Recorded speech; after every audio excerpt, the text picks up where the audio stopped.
Hello, everybody, and welcome to the newest indoor adventures in Rime of the Frostmaiden, part 16.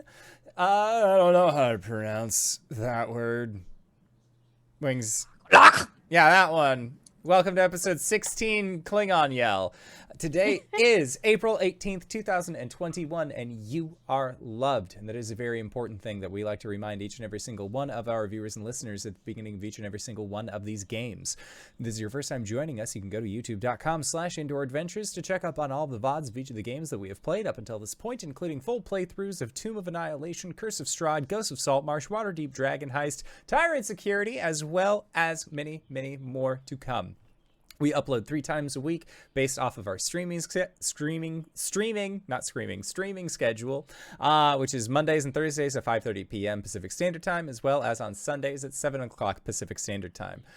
We are also available anywhere audio casts are made available for free, so consider checking us out there. And speaking of things that are being made available for free, if you go to patreon.com/indooradventures, you can check up on our after show called Nights in the Courtyard, where we answer questions not only from the community, but also from each other. The easiest way to ask those questions, of course, is going to be to join us on Discord. You can find the link in the chat to the side or in the description of this video or audio cast down below.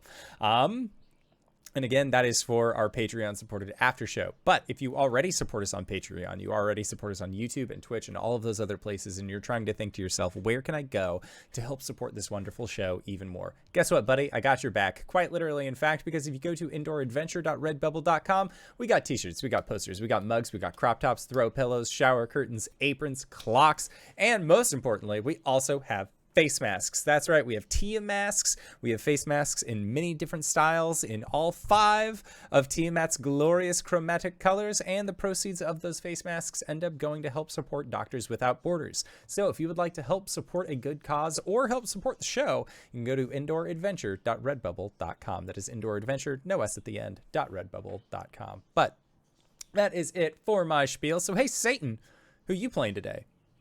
Hi everyone, my name's Satan, or Alyssa Vamp on the interwebs, and tonight I will be playing Kuori, my Goliath fighter, and we both use she/they pronouns. Oh, hi everybody, it's me, LizMac, and tonight I will be playing our Sweet Bean Rock Gnome Cleric Lydia, and we both use she/her pronouns. I'm the Indoor Adventurer, and I am flabbergasted that Levi Phipps, thank you so much for all them biddies. Really, really generous of you to start off the show. But I'm the Indoor Adventurer, he, him, and tonight I'm going to be playing as Hart, Wood Elf Druid. And I'm Tyler. I will be playing Hart's brother, Trollstagger, the Wood Elf Druid. And I'm Wings. I'm your DM for tonight. Let's get right into it. All the world in winter's white, sheathed in sleet and ice, set upon never-ending night, she conjures paradise. When we last left off, you were outside of the Cave of the Bear, all looking in fairly poor shape. I believe Lydia had buried herself in the snow, in despondence, ready to have a good long nap.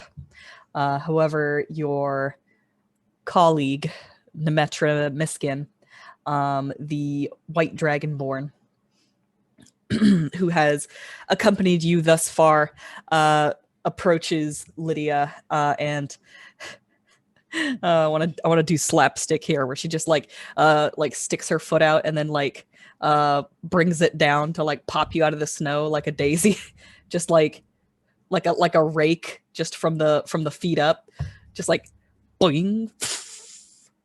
But no, she comes up and just kind of brushes a little bit of snow away from your face and says, "You shouldn't stay here. There's going to be more of them. There was only one person in the cave. They'll be coming back any time now." Okay, are you going to be coming with us? Are you planning on staying here? She shakes her head and looks back at the cave, and she says, "This is where I intended to be to begin with." Is there any way that you could just explain to them that we are friends? We're just going to take a little nap out here in the snowdrift. We're going to build a little fort. I wouldn't take that chance. Okay. And Let's I- just go, Corey. Lydia. And to be completely honest, I would rather not associate myself with you, considering you've killed one of their people. Okay, fair point. That's a fair point. It was in self-defense, but fair point. Just so we're clear. Just, we saved your life. Specifically, I did. Where I did that thing where you got protected from most of the damage because I took it instead. Just so you know. I just thought I would remind you of this when you worry about being associated with us. She just kind of gives you, she narrows her eyes at you for a moment and she says, "You don't get it, do you?" I'm very tired. And we need to rest, but okay, I'm too tired to argue. I wish you the best of luck with whatever path you decide to take. But we don't mean any harm unless we're attacked. She just stands up and kind of walks away, puts her back to you, and looks back at the cave with the snarling wormlings outside. Corey, can I get a ride? Yeah. Let's go try and find our way back. Yeah. Lydia just passes out on your back as soon as she's in the little back papoose. She is so hurt and so tired. Hey, brother. Where are you and your hunter friends going to now? I think that we're all trying to just find a place to rest. I don't know about you. I'm feeling pretty wiped, brother. Yeah, that took a lot out of me. We should go rest. Mind if I tag along? Oh, you're always more than welcome to hang out with us. I mean, we're all that we have left, really. You got that right. Then yeah, Hart will catch up. Kuori's hand is just black, or is it black creeping up from fingies? From the frostbite. It's well, it depends on how much of your hand you put into the fire. It was probably when you touch the edge, so probably her palm and her fingers are black. Yeah. Black. It's kind of creeping up the back of her hand. Mm-hmm. And it's still pretty numb. But around the edges where the darkness meets your more healthy flesh, you can feel that stinging as you move your hand around. And Nemetra kind of she looks like she's going to say something to you, something meaningful. But then she kind of looks down at your hand, and she snorts to herself and looks back away. If you have something to say, just say it.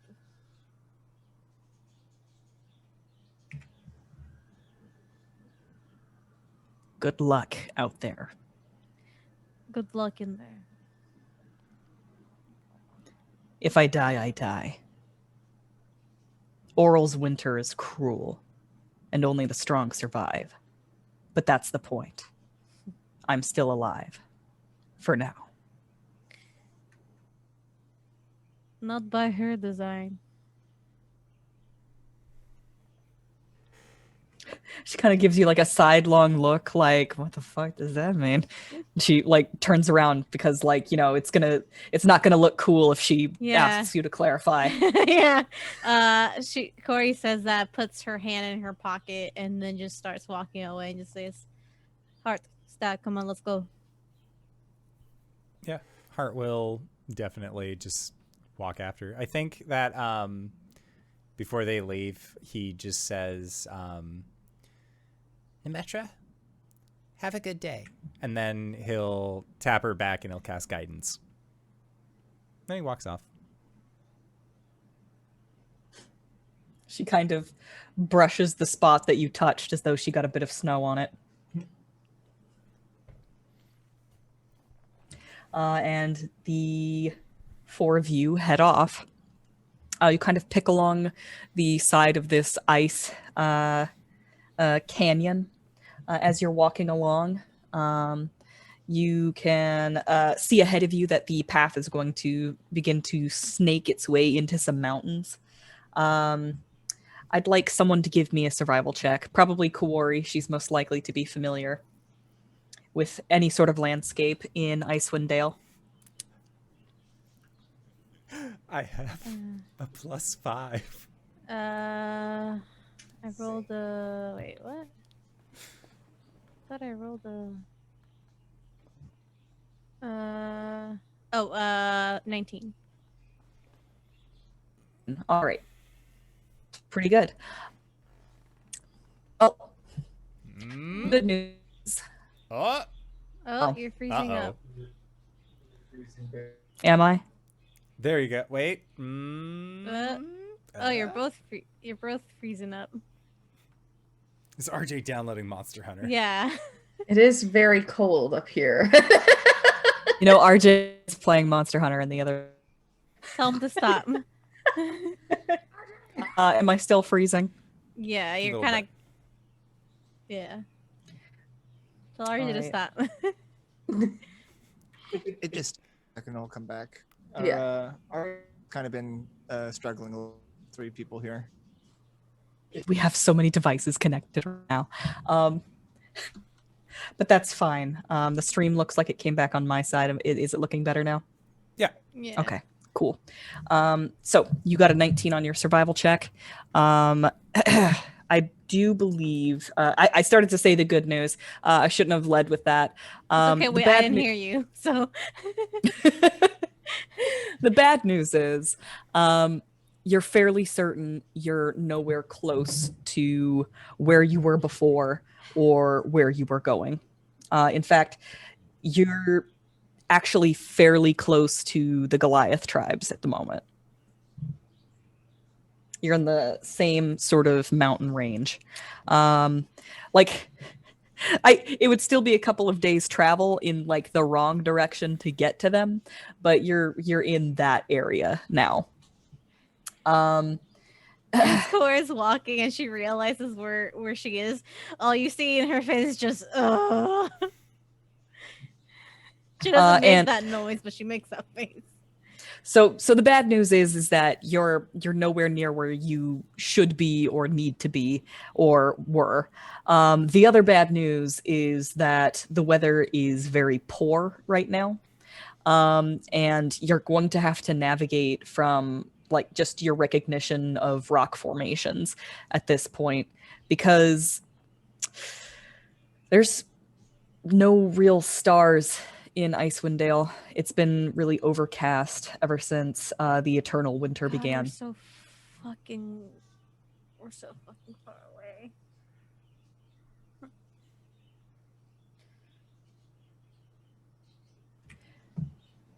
And also, it looks like there's a storm coming.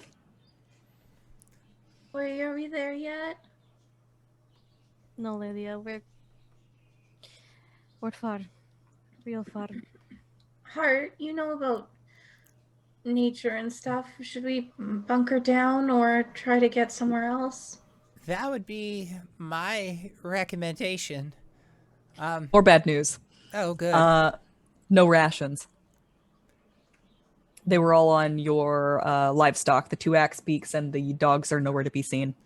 The puppies! If we can rest for a little bit, I can get cookies for us.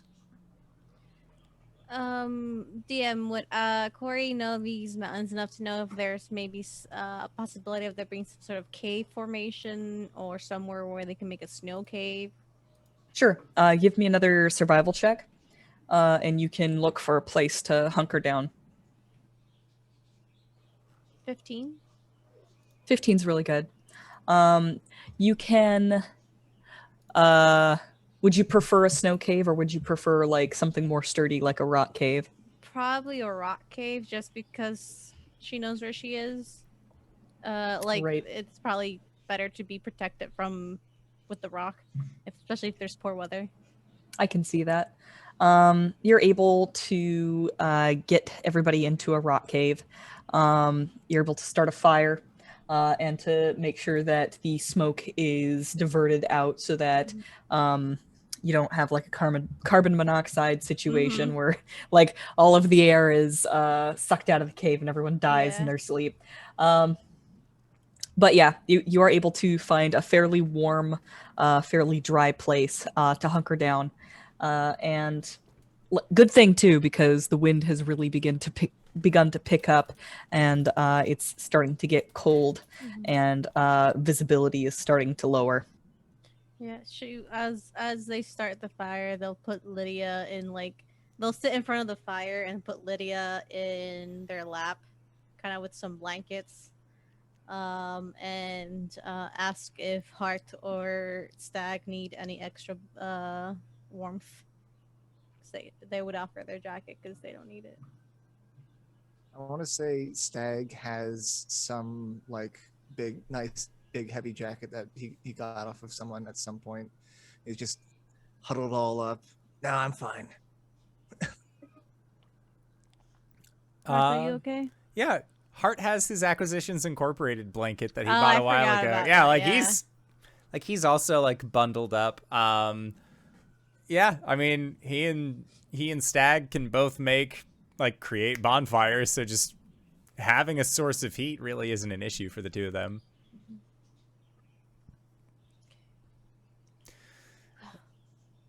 We should all rest up. We should take watches.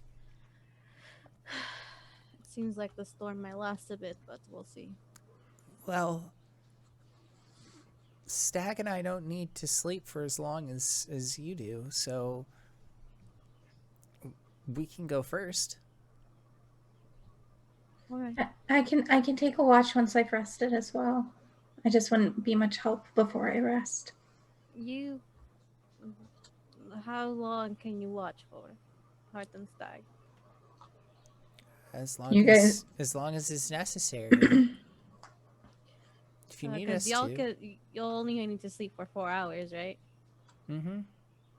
Yeah, I know some of you hunter types actually need to sleep for a little while, so me and Tenderheart here will keep an eye out. I'll wake up for the second watch. Lydia, you sleep. She'll just kind of lay back against the rock wall, but with Lydia in her jacket. Lydia is already asleep. Like as soon Yeah. as you just said Lydia sleep, she was asleep. Yeah. And Almost she's as just if doing Kuori casts this. the crossed arm thing, but you see a little gnome head under her chin. All right.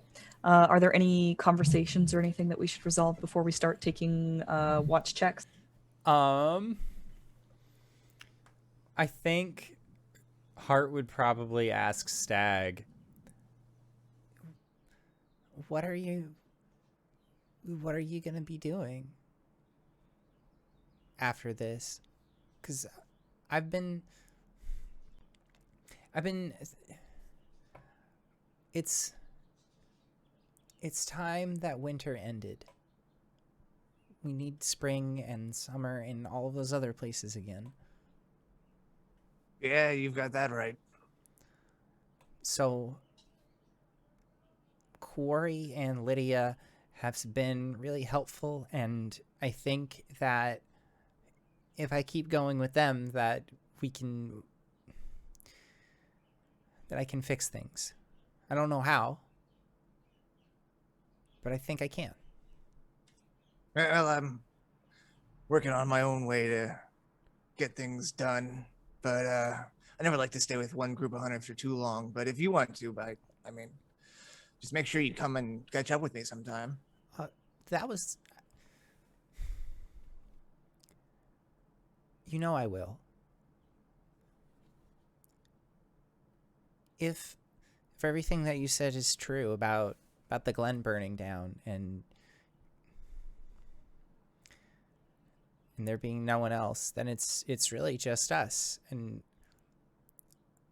I know that under normal circumstances, if that kind of thing happens, then we're just supposed to find another group to be a part of. And I think that I think I found the group I want to be a part of. Wow, that's really touching. I still need to find that for myself. Oh, Tenderheart. And he's gonna like put his hand on your shoulder, Yeah. and then just like look at you really seriously, and say, "How come you can throw Skyfire?" I'm not sure. It was one of those things where after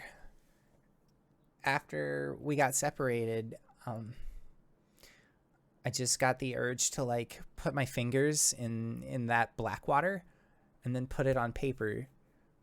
It's like leathers but not. And then I started drawing something out, and then I just got the urge to say Burning Star, and whenever I do, then I don't know.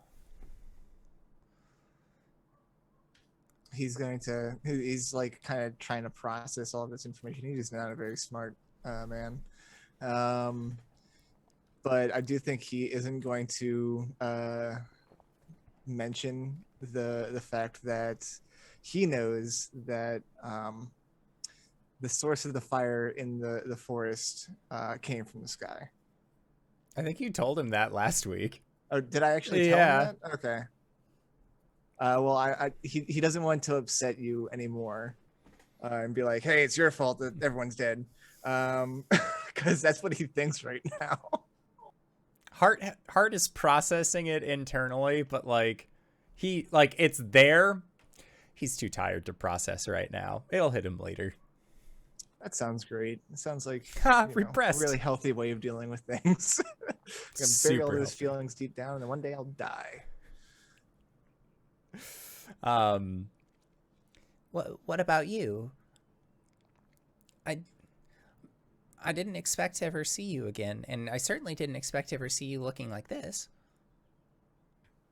Yeah, well, kind of hard to explain that one.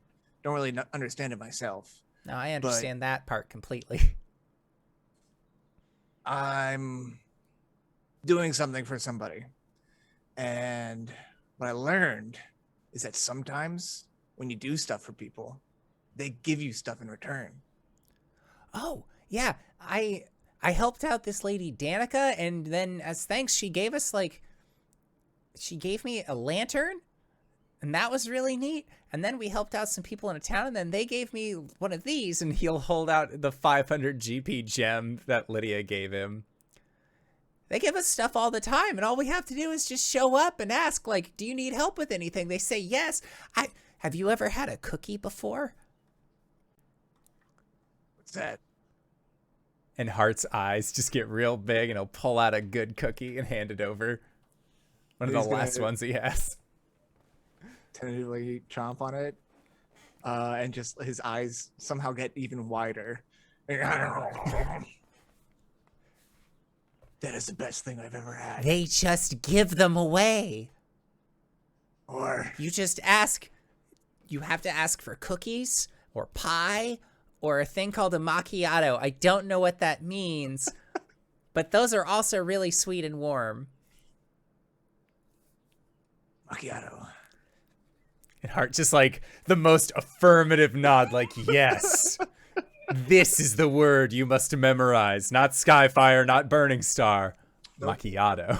Cookies, pies, and macchiato. He's got it. Yeah, if you thought Hart would be bad with caffeine. I was laughing because earlier we were Tyler and I were discussing this, and he was like, yeah, sometimes if you do things for people, they give them to you. And I was like, oh, he's learning altruism. And I'm like, no, he's not. He's just learning a quest system. Yeah. I think Hart and Stag probably have they talk about jobs that they've done. Yeah, I mean, he's been just running around helping people and getting stuff in return. Yeah, it's great. He's like, wow, this is great. Oh, Hart is going to He's also going to expunge about the grandest secret reveal that he ever witnessed, which was gardening. The idea that you could just like grow plants from the ground like trees in the woods, like you can control that. You can just make your own.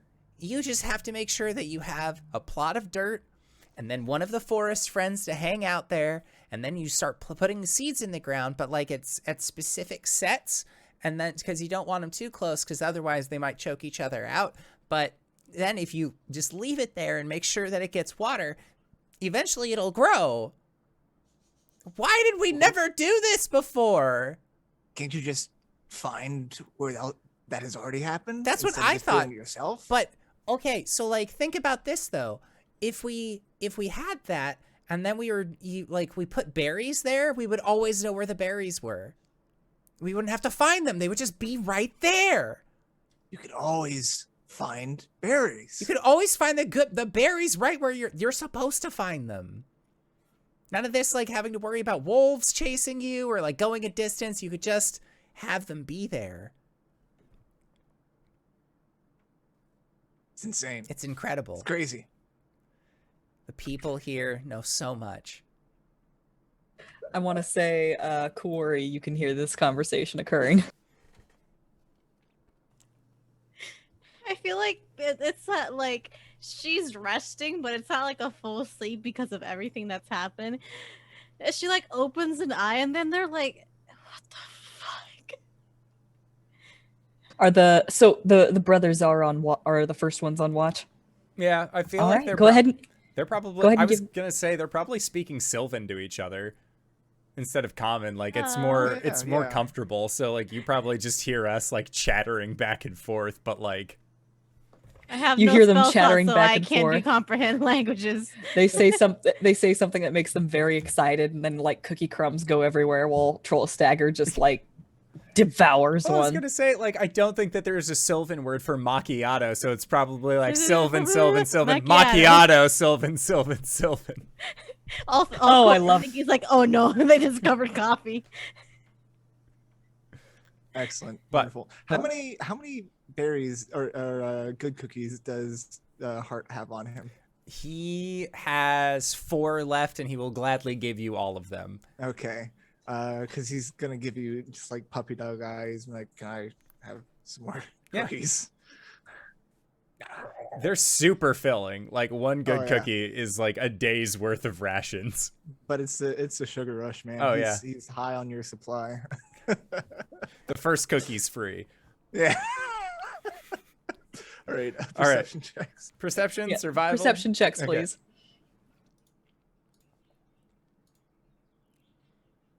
16. 9. So thankfully we have 2 people here.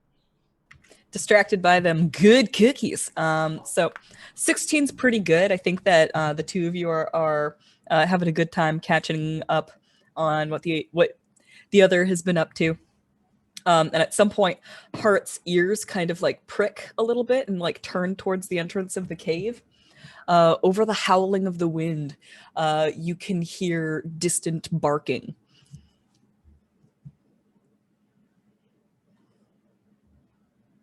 Of what appears to be several different animals. Whenever this happens, it's usually Torgs. But What do you hear? there's like barking out there. Do you not hear that? He listens up. Yep. If you actively listen, then you can pick up on the sound of barking. Specifically, the sound of like these friendly wolves that you know about. All the hunters called them dogs. I think he has adopted. He's adopted several things from the hunters, and one of them is puppies. Hart, on the other hand, is like, puppies? Like, I love puppies. Where are they at? oh, well. Do you And go out Kuori into the? still hear this? Well, I mean, like I imagine He puppies doesn't- isn't common. Yeah, Yeah. puppies is like, He doesn't know the Sylvan word for puppies. He's No. just puppies. Corey just Yeah, he's gonna go it's out just looking for like puts puppies. up a hand, like sleepily. What are you doing? There's puppies outside. I need to give them pets. That's not always good, Stag. Corey's just gonna get up. It's like As you say that, like I imagine Stag's like standing right at the doorway. There's like wind and ice and snow blowing by, and he's like, "There's puppies outside. I have to go give them pets." And then Corey says, "Nah, not all puppies are good, Stag." And then he just gets like absolutely dogpiled, literally in a literal sense, by a bunch of dogs that like knock him to the ground and start licking his face. Corey's gonna walk over and kind of see where the fuck these dogs came from. You actually recognize them. One of them turns around and licks your hand, and it is Moose Tracks. Moose Tracks! Yep. The other two two are Blue Moon and Marshmallow. Oh, what are y'all doing here? Obviously they can't talk back. But... One of them kind of I'll say Moose Tracks because that's the one that's in charge. That's the one that's the smartest. Just kind of sneezes into your hand and heads for the door, turns around and looks back at you. I'll follow Moose Tracks. I'll follow the tracks. Follow the tracks. I think Lydia will also wake up for this. Yeah, no, she's still in Corey's like very concerned with where the dogs are and the fact that they had to leave the dogs and the dogs ran off, and he was very upset, or she was very upset. So she is on puppy hunt. Yeah. Moose put Lydia Tracks on my back now. Begins to lead you through the snow. It has gotten pretty deep at this point.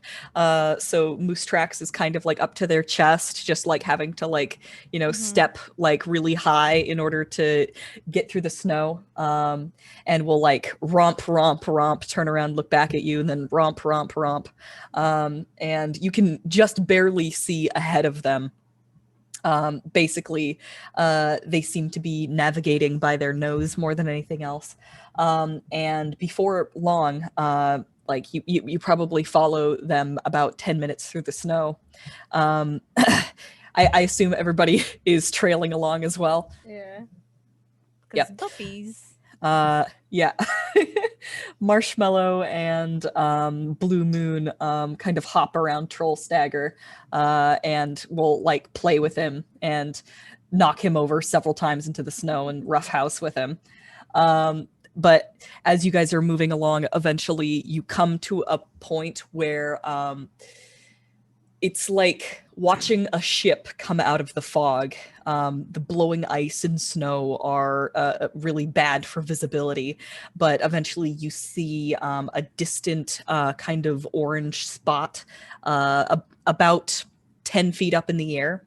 And then it gets closer and closer, and then suddenly it is immediately in front of you what appears to be a traveling tower on wheels made of wood, and there is the growling and snarling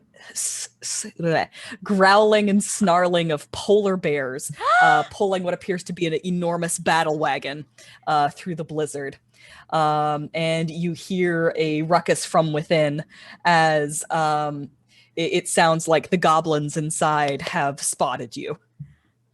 Corey will just give a big wave.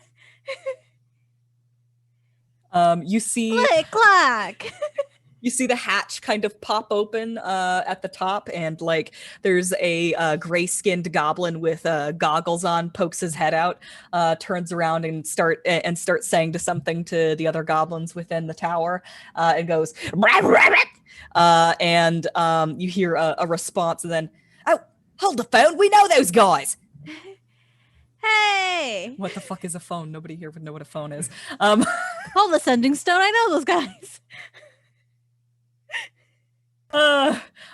There is a kind of like the tower comes to a rattling stop. The bears are lowing, and eventually a hatch opens on the side. A wooden ladder is kind of unfurled. It goes clack, clack, clack. And then down comes your good friend Click, who you will recognize from your small adventure outside of Yeah. Bryn Shander. Quick. And he comes down and he says, "What are you all doing out here? This is so far from 10 towns." Would you believe it? I say we took the wrong turn. The wind took us here. We were teleported here somehow. This is very far from where we should be, and it seems you found our dogs. Oh, those are your dogs. Oh, okay. All right. You're going to have to come on back with us. We can get you all of your animals back. The axe speaks are yours too, right? Yeah. Okay. I'm going to warn you. Everybody's kind of rummaged through your things. We'll see what we can do about getting all of those replaced. And he like kind of steps down and like puts a hand up to like lead you up into the battle wagon. Yeah. They'll happily go up with Lydia on their back. It's like you're in like the worst time of your life with like friends that have gone through the same shit as you, and then you just see like a friendly face, and you're like, yeah. This is where Danae realized you would dungeon inspector her all the time. Well, welcome to my dungeon. I hope you have a good time.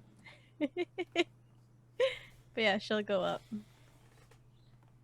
Yep, he'll help everybody up the ladder into the battle wagon. Everybody kind of has to like lower their heads, particularly Kuori and even Hart, because his antlers, I imagine, like clack on the roof of the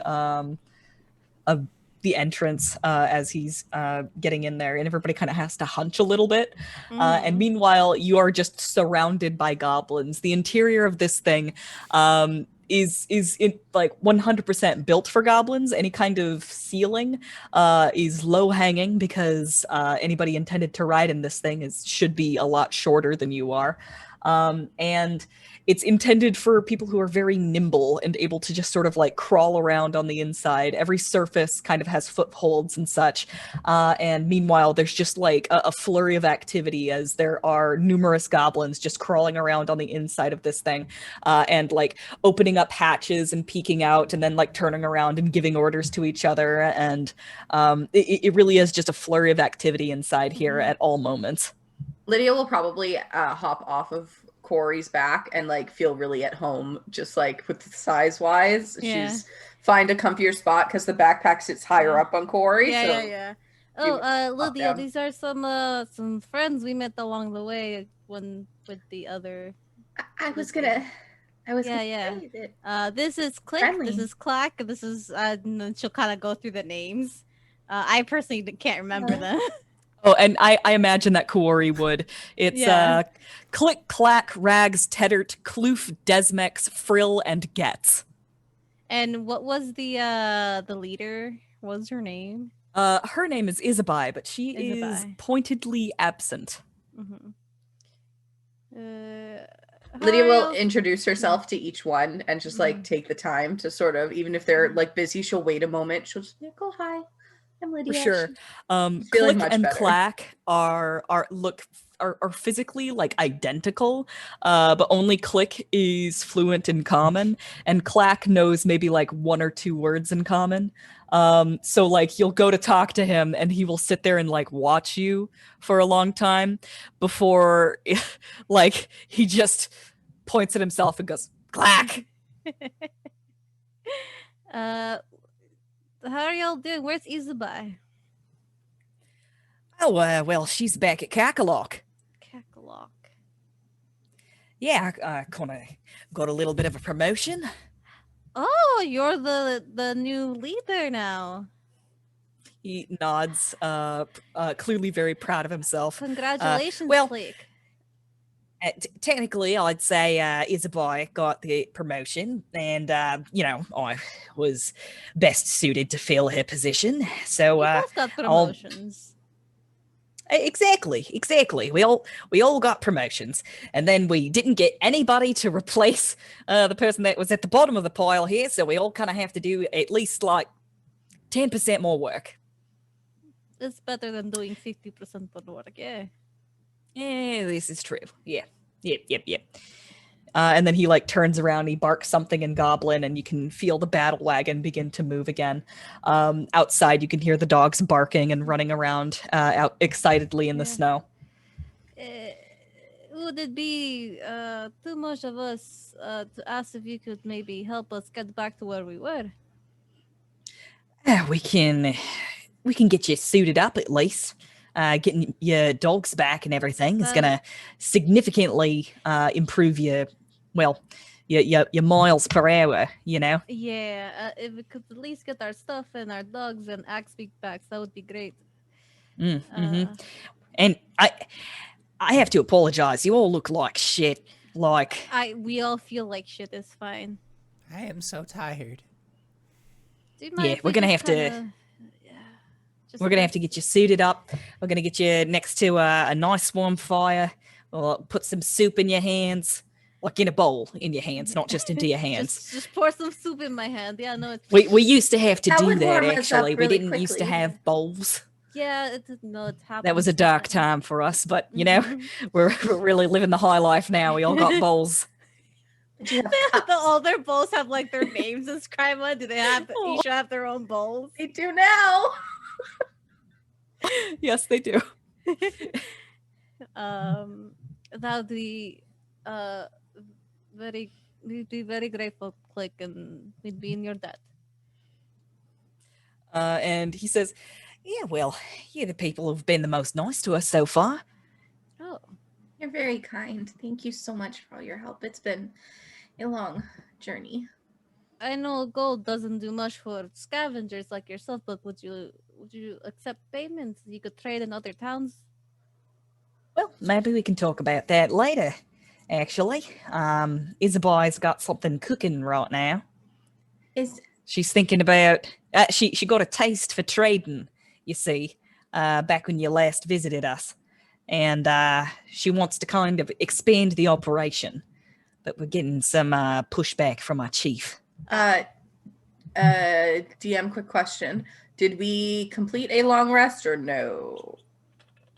You did not. I'd say you guys got a short rest at least, though. So go ahead and spend any hit dice that you would like. Okay. I'm at 12 hit points.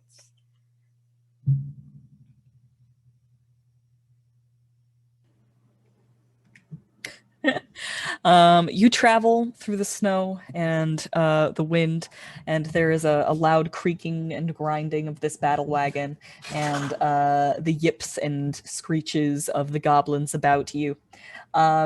If your character is the type to be able to eventually block out all of that kind of white noise and eventually nod off, they may do that. This is a good study of character. Are they the kind of person to fall asleep on public transportation or no? Hart definitely is not. He is in a chamber of goblins, and it's very loud. Short rest is fine. He's never felt better. A bit. I imagine he's a bit overstimulated by all of the noise. Kuori is definitely the type to be able to sleep in anywhere. So if she gets the chance to she'll lay down on the ground, and if goblins just so happen to like step on her to walk, she doesn't care. She can barely feel it. She'll if she can take a long rest while she's here, then she'll do it. I'm pretty sure the sugar crash came for Stag, so he goes down. He goes down hard. Oh, Stag. All right. You are all handed blankets. Unfortunately, they're goblin-sized blankets. So it's really more like a towel for Kuori. She'll decline the But blanket. It's fine. All right. Actually, she'll take it, but just put it over her eyes. That's it. Like a black. That's I Like love one that. of those That's eye masks, Yeah, yeah, Goblin yeah. Express. Yeah. Adorable. And you travel through the night. A few hours pass. Hart, I imagine you you are just trying to like block out the noise, and it's an exhausting experience for you. But as you try to sort of find some peace in this chaos, you can hear that distant chanting, but it sounds much more distant now, as though it like you've gotten farther away from where it's coming from.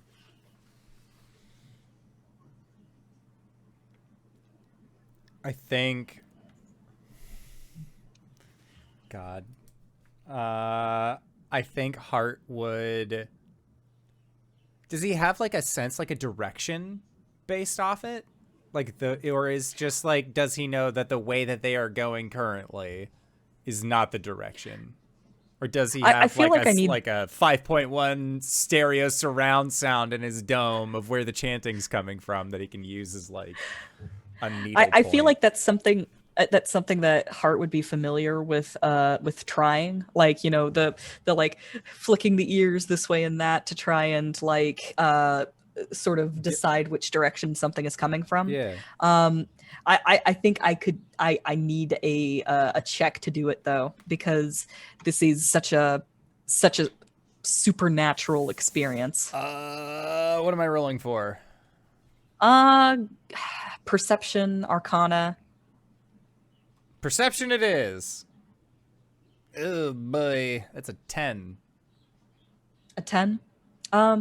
You can get a vague direction from it, but like whereas you could make out individual words in that language you didn't know before, you no longer can hear the exact words itself.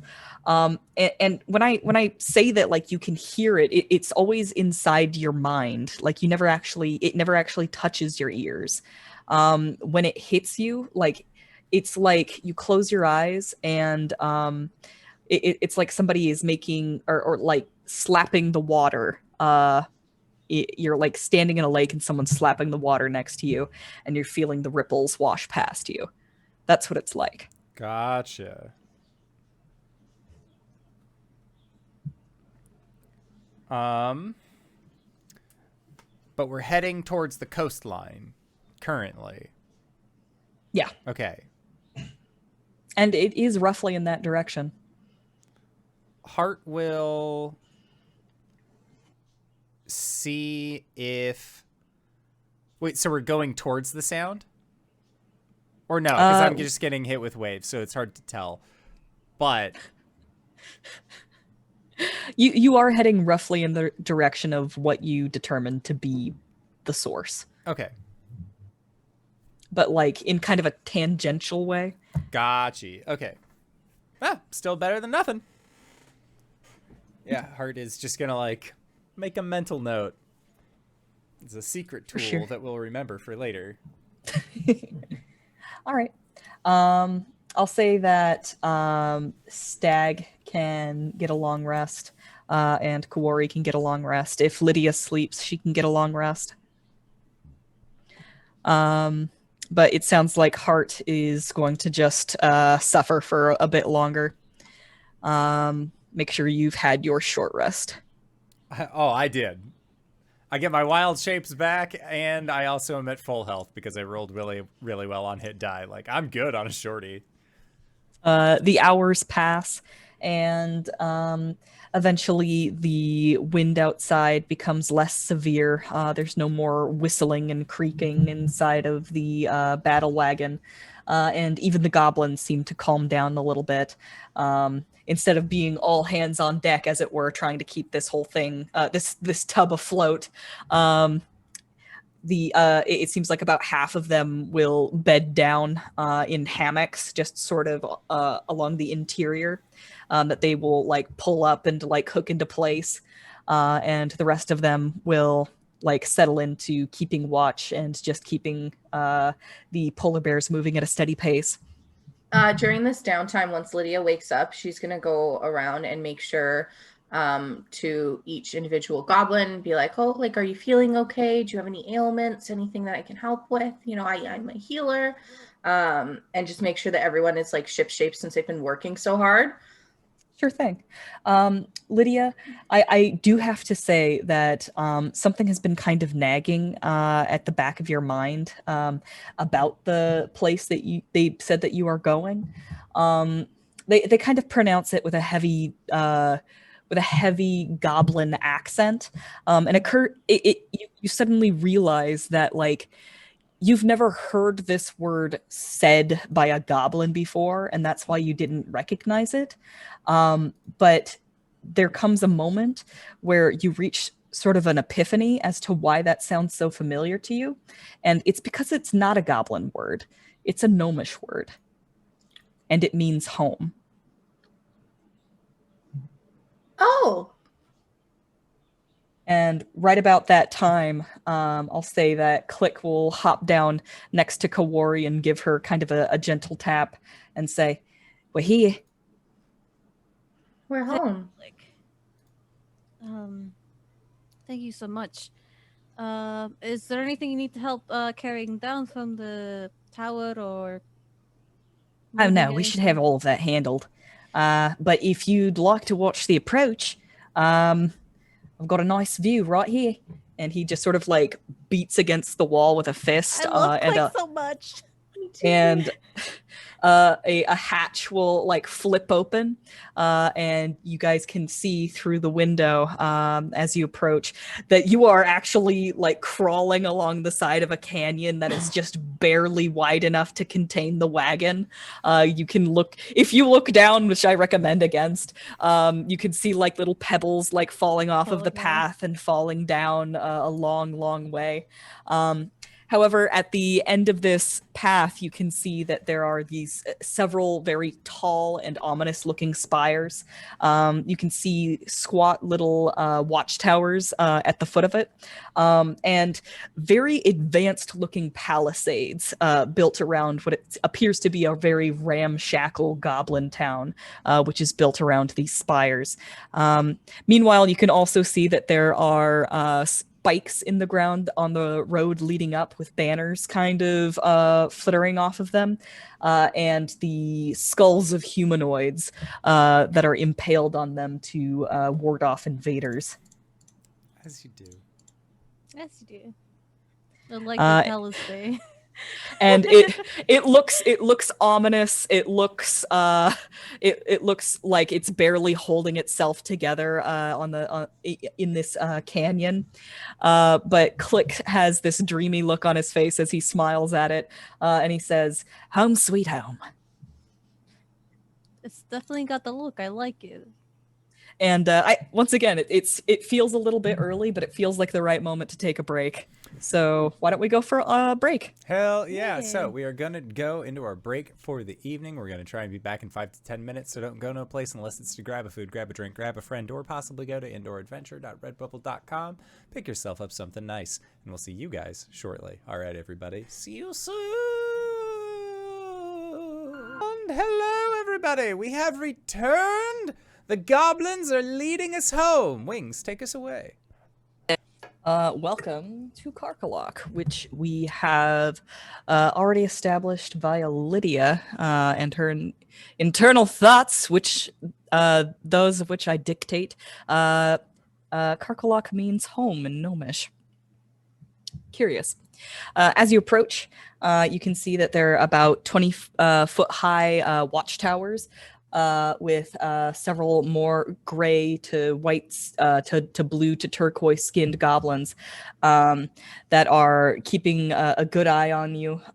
They're like, you know, they're at first their reception seems to be fairly warm and like, "Get in here, you bastards," and then like quickly turns to like, "Oh shit, they're humans with them. Like what the hell's going on here? None of us are human." Exactly, none of you are human, but like from a goblin humanoids. perspective, non-goblins. Yeah. So like, you know, you could see the joyousness start to kind of like turn into confusion, and then like there like word seems to spread through the goblins even as you approach the palisades, and the gates are opened for the polar bears pulling the war wagon.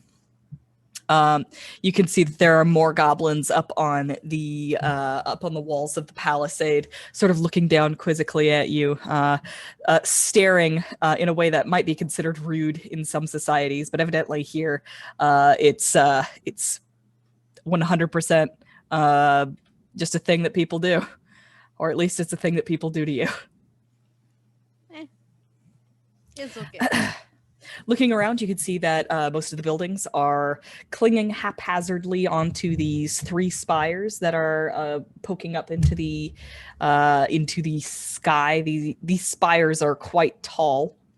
You can see that there is several bridges that go across the spires and span over the courtyard. You can also see that there are cages hanging from different places. And there is at least one cage that has a bunch of ravens inside pecking at what appears to be the corpse of some sort of humanoid. And there is also...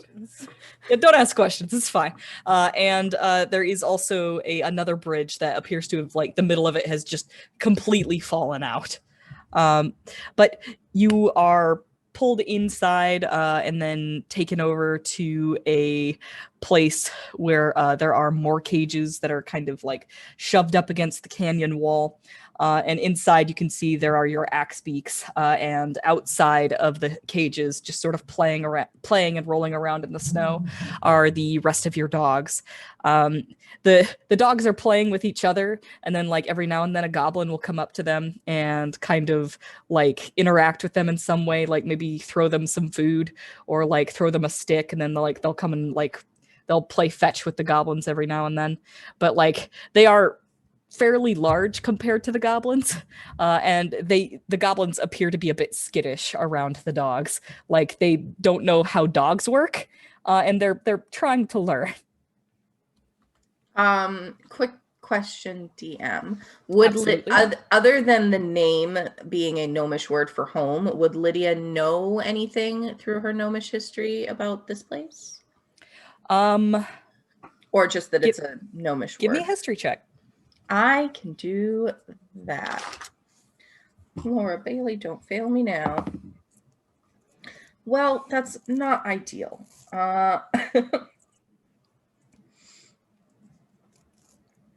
History check. 13. 13? From your recollection, you're fairly certain that there was no gnomish settlement called Karkolohk. And looking around, pretty much everything here is of goblin make. But there is one thing that sort of catches your eye. There is about a 50-foot structure, a tower that has several more bridges just kind of coming off of it at different levels, and a fire at the top, hanging off of this central watchtower. You can see a very large humanoid figure made out of steel, and just sort of tied up to the tower's side, as though on puppet strings.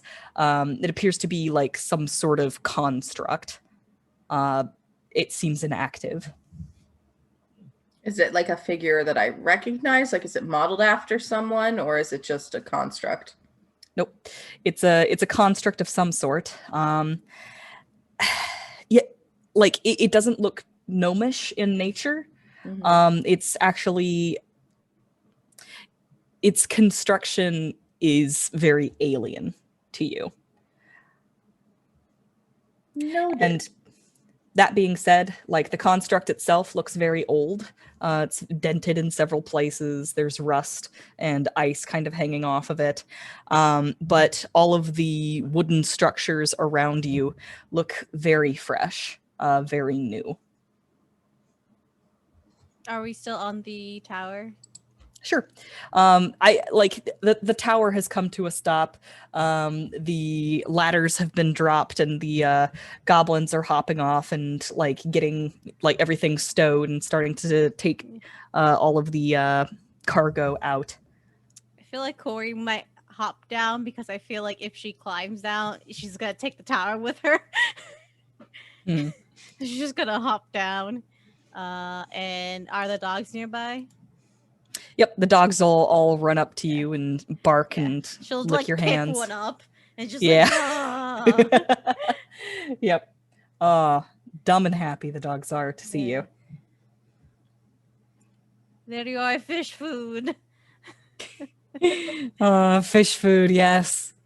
The dumbest and happiest of them all. Yeah. But as you are kind of reacquainting yourself with your dogs that you thought were going to be gone for, well, I mean, we're just gone from you. I don't know whether or not you thought you were getting them back.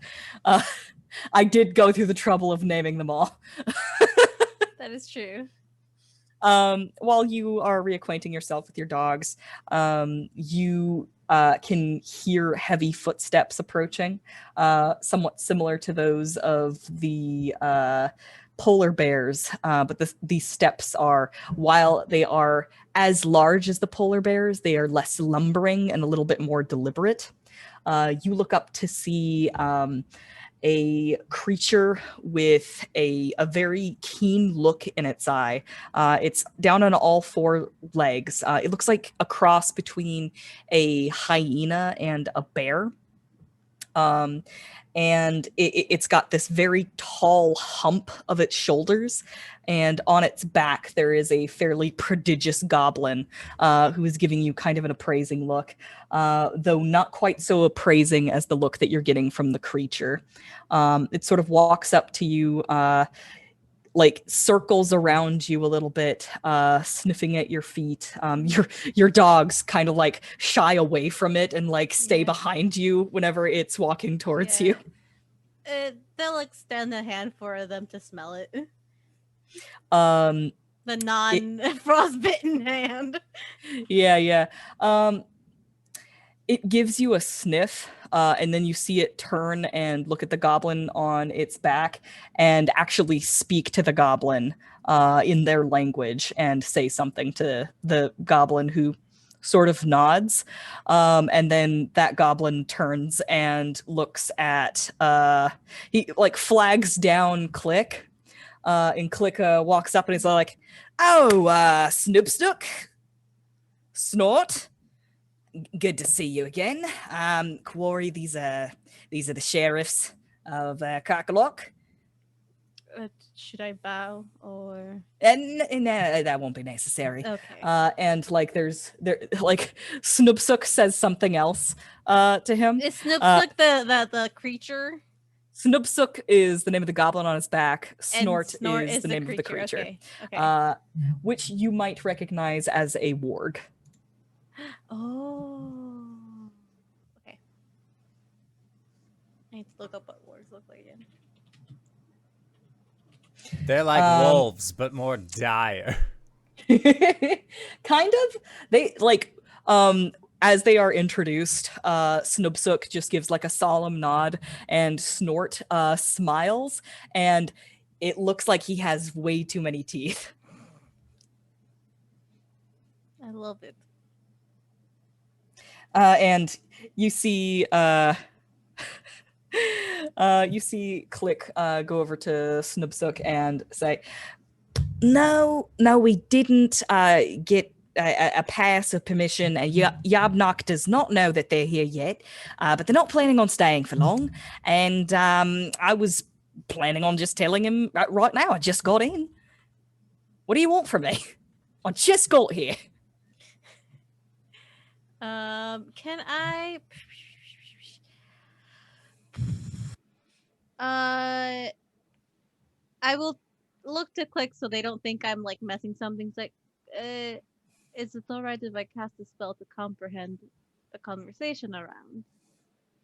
Oh, yeah, go ahead. I don't want them to think I'm like going to do anything.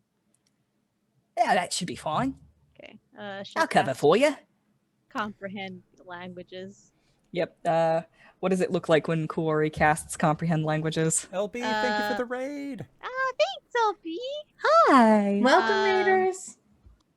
Let me see what components it needs first. It is verbal, somatic, and the M, which I forgot what it stands for. Material. Material. Yep. So So it's the I'm whole so shebang, tired. baby. So I think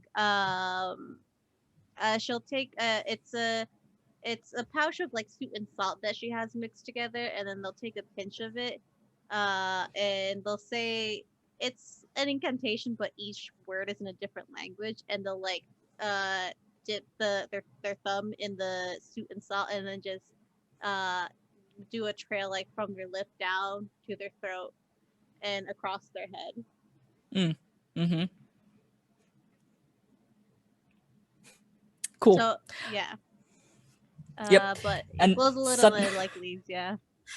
And suddenly, all of this goblin chittering around you turns into perfectly accented Australian goblins.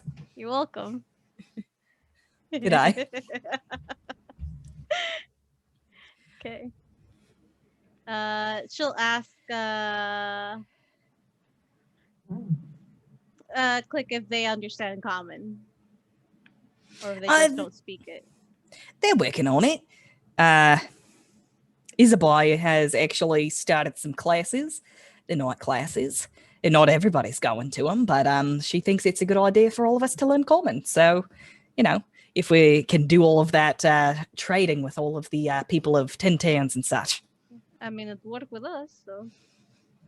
I think it'd be really good for us. I think so too. I think you'll be able to get a lot more materials and stuff for your home. You hear Snubsuk say to Click, well, they're gonna want to come over to, Yabnak is gonna, the ever-knowing, long may he know, he's gonna want them to come to dinner. And Click is all like, well, they just got here, at least let them get some sleep first. He's like, well, I'm gonna have to tell Yabnak that's just the way things are. And Click is all like, tell them whatever you want, but they're going to go and take a nap. Kuori just says, thank you. Well, I'll tell you what. The chief gets what the chief wants. And that's just the way things are. And then Snort snorts, as is his namesake. And he says, have a good day. You too. Turns around, literally crawls up the wall of the palisade and Yeah. disappears. Snort is really nice, everyone, by the way. Very polite. Hart, they just said have a good day, see? Oh, That's wonderful. I was not expecting this. Bless. Click is able to go through all of your animals, make sure that you do a head count. Yeah. Head count. All of them are accounted for. Yay. Moose tracks, blue moon, fish food. Wait. Didn't we have a list of them? We do. Moose Tracks, Pistachio, Tutti Frutti, Blue Moon, Matcha, Neapolitan, Rocky Road, Cookie Dough. Cookie Doom. Yeah. Cookie Dough. Oh my god. That's Mint Troll chip, butter, Diary. pecan, banana peanut butter, marshmallow, and fish food. Yeah. They'll do all the head count. And as you call each of their names, they all give a bark or a sniff or a sneeze. And then the accents. Right there. everyone is okay. Everyone's accounted for. Your sled is not looking so hot. It's gonna need some repairs, but they were already working on doing that anyway. Granted, it was because they were gonna try and figure out how to mush dogs Yeah. themselves, but they'll do their best to get you situated. Mhm. And he will point over to the workshop, and you could see that they're putting all kinds of spikes and shit on the sled, and he kind of goes no, that's not for us anymore. You're gonna have to take the spikes off. I mean, no, the spikes look good. All right, spikes good. Spikes it is. Yeah. Flamethrower, no flamethrower. Flame. No flamethrower. What am I doing? This is my they're gonna do a thumbs up on the flamethrower. Oh yeah, we can get the flamethrower done in about a month. This is Oh, turning fuck. in. This is turning into Mad Kuori Fury Road right now. This is Mad Kuori Snowy Road. Yeah, it's not weird.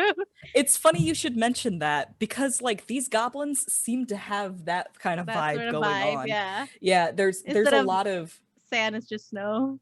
there's a lot of rivet punk going on here where Okay. like they're like Flame goblins. guitar? Yeah, sure. Sure, we could have like a bard goblin with a flame guitar. His name was Doof Warrior. Have some respect. Sorry, go ahead. Doof is related to Kloof. It's pronounced rather it's spelled Duef, and I now have a note for this. Canon. Okay. I knew this was going to get out of hand. So yes, your sled is going to get fixed up. Your animals are going to be well taken care of. It's going to take at least a day for that sled to get fixed up. And evidently, Yarbnock, the Ever-Gnawing, is being made aware of your presence. But you are shown to your sleeping quarters, which turns out to be in the like family area.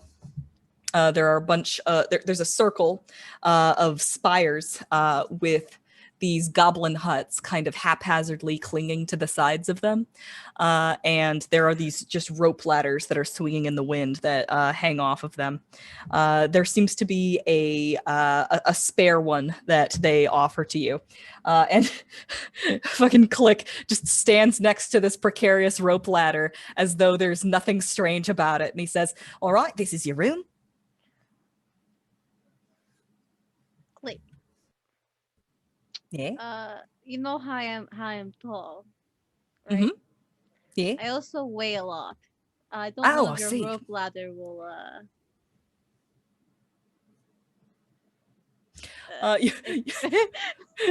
You see like the thought cross his mind, and he kind of looks up at the ladder and he looks at you, and like you can see the geometry flying past his eyes.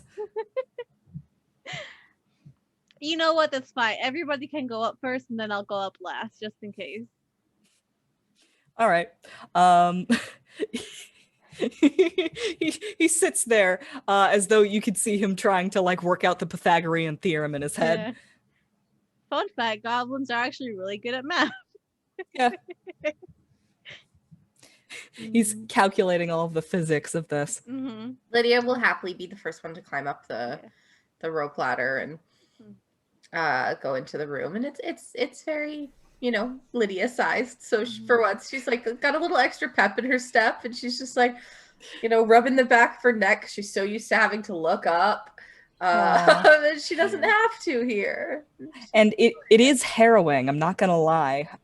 Like going up that rope ladder, like the wind just swings you to and fro. You kind of have to hang on for dear life. This was built for goblin claws, and like the fact that they don't fear for their lives. So Lydia, as happily will go up the rope first, turns to apprehensively will go up the rope first. It's like turning off the light in the basement and then running up the stairs before the monsters can get Yeah. you. Yep. You get up there, and Hart and Stagger are likewise able to get up the rope with, honestly, a little bit less concern, since the wind doesn't blow them around so much, since their weight holds the rope down a little bit better. And as you get up to the top, you can see that there is, like, this room itself, or this hut, is actually several huts that are kind of connected to each other in a longer formation. So there is a room with very flat beds stuffed with what appears to be hay, and topped with animal pelts. But some very warm-looking feather-filled pillows. There is also, which might come as a surprise to you, a squat little iron stove with some wood next to it to stoke the fire is already lit with some wood next to it to stoke the fire. And like this hut looked really ramshackle from the outside. From the inside, it seems pretty well insulated. Like these guys seem to be really good at architecture and even a little bit of artifice, as you can see that there are some gas lamps on the walls as well. That's amazing. Hart is going to curl up in the wonderful. nice hay and pass the fuck out. He did not sleep on the trip here. He am very Corey will tired. tuck him in. Yeah. Lydia will like help move his belt slightly because he fell asleep on his good cookie pouch, and she even though it's sturdy, she just moves it a little bit so it doesn't get squished. Mm-hmm. Yep. Stagger will sit over his brother, just comforting him. And meanwhile, he's looking for more cookies. Just curls around him and then like flips the cookie pouch open and like sticks his nose in there. There's no more cookies. Only crumbs, but crumbs are still nice. Bless. Okay. There is also a nice little sitting area, which appears to be like kind of a divot in the wood. And that divot itself is just filled with more of those pillows. And then another very small like fire pit in the center, which appears to just be a place to kind of hang out and enjoy a nice warm drink and food with your friends. Is there anything to cook something like over the little fire stove or to heat up a drink or something like that? Yeah, absolutely. Like there's a there's an apparatus intended to be put over the fire pit, or you could also use the stove itself. Yeah. If there's stuff that like Kuori will make like kind of like a hot drink for everyone, and whatever food is there to kind of get everyone at least. I know we had soup, but something a little bit more filling. That's to get everyone ready. There's like vegetables, she'll just throw a bunch in them, make a broth or something. I don't fucking know. For Hart, since he doesn't eat meat. Yeah. And you are provided with various foods. There is jerky, dried berries, and some oats. I know that we discussed goblin granola last time. Yeah. Which you like it's kind of hard to chew on, and like you get the feeling that it's not very good for your teeth. But the berries, teeth, so. Exactly, the dried berries inside are nice to sort of stick into your mouth and rehydrate. As you're getting settled in, you're getting some drinks and some food ready to go. You eventually hear like a creaking of the rope outside, and then a knock on the door. You open the door and you see that there is a pale, white-skinned goblin with powder blue eyes and painted nails. And she gives you a sharp-toothed smile and kind of like sticks her arms on her hips, and she goes, "Well, I had to come and see it for myself. How are you doing, Isabai? I can't believe that you all made it here." Lydia will sort of sneak up and like peer around Kuori's shins, the hip area, and she'll be like, "Oh, hi, I'm Lydia. And your name is?" Well, I'll reintroduce myself. I'm Isabai.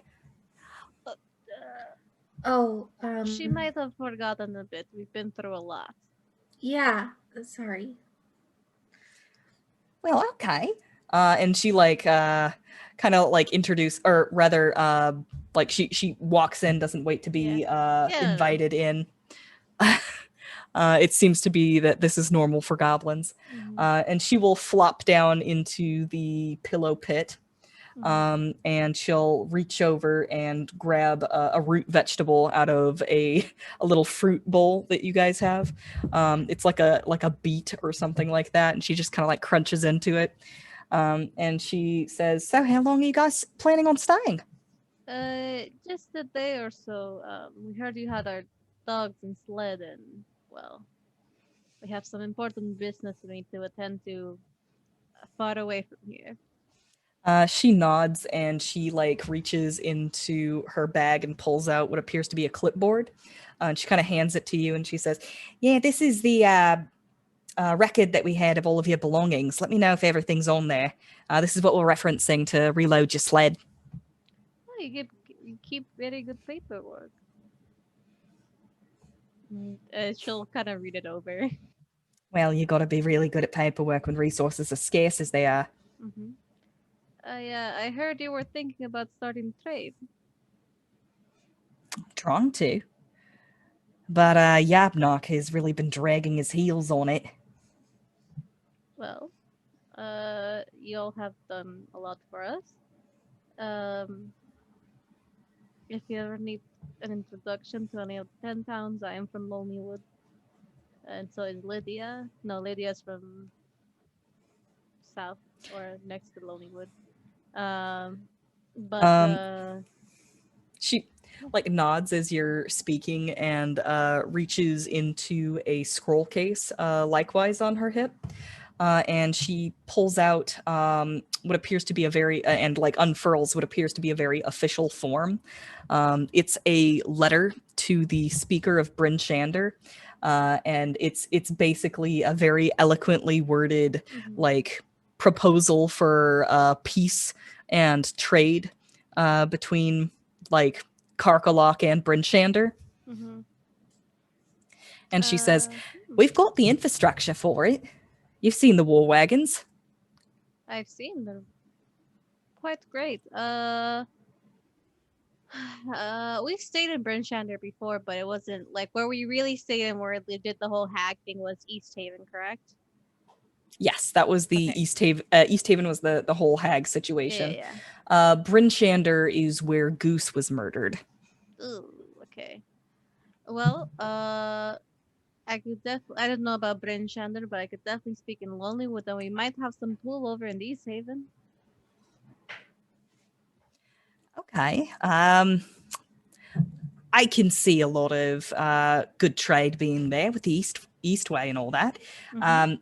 The eventual plan is to be able to expand to all of the towns, but I feel You like have to Bryn start Shander is somewhere. exactly.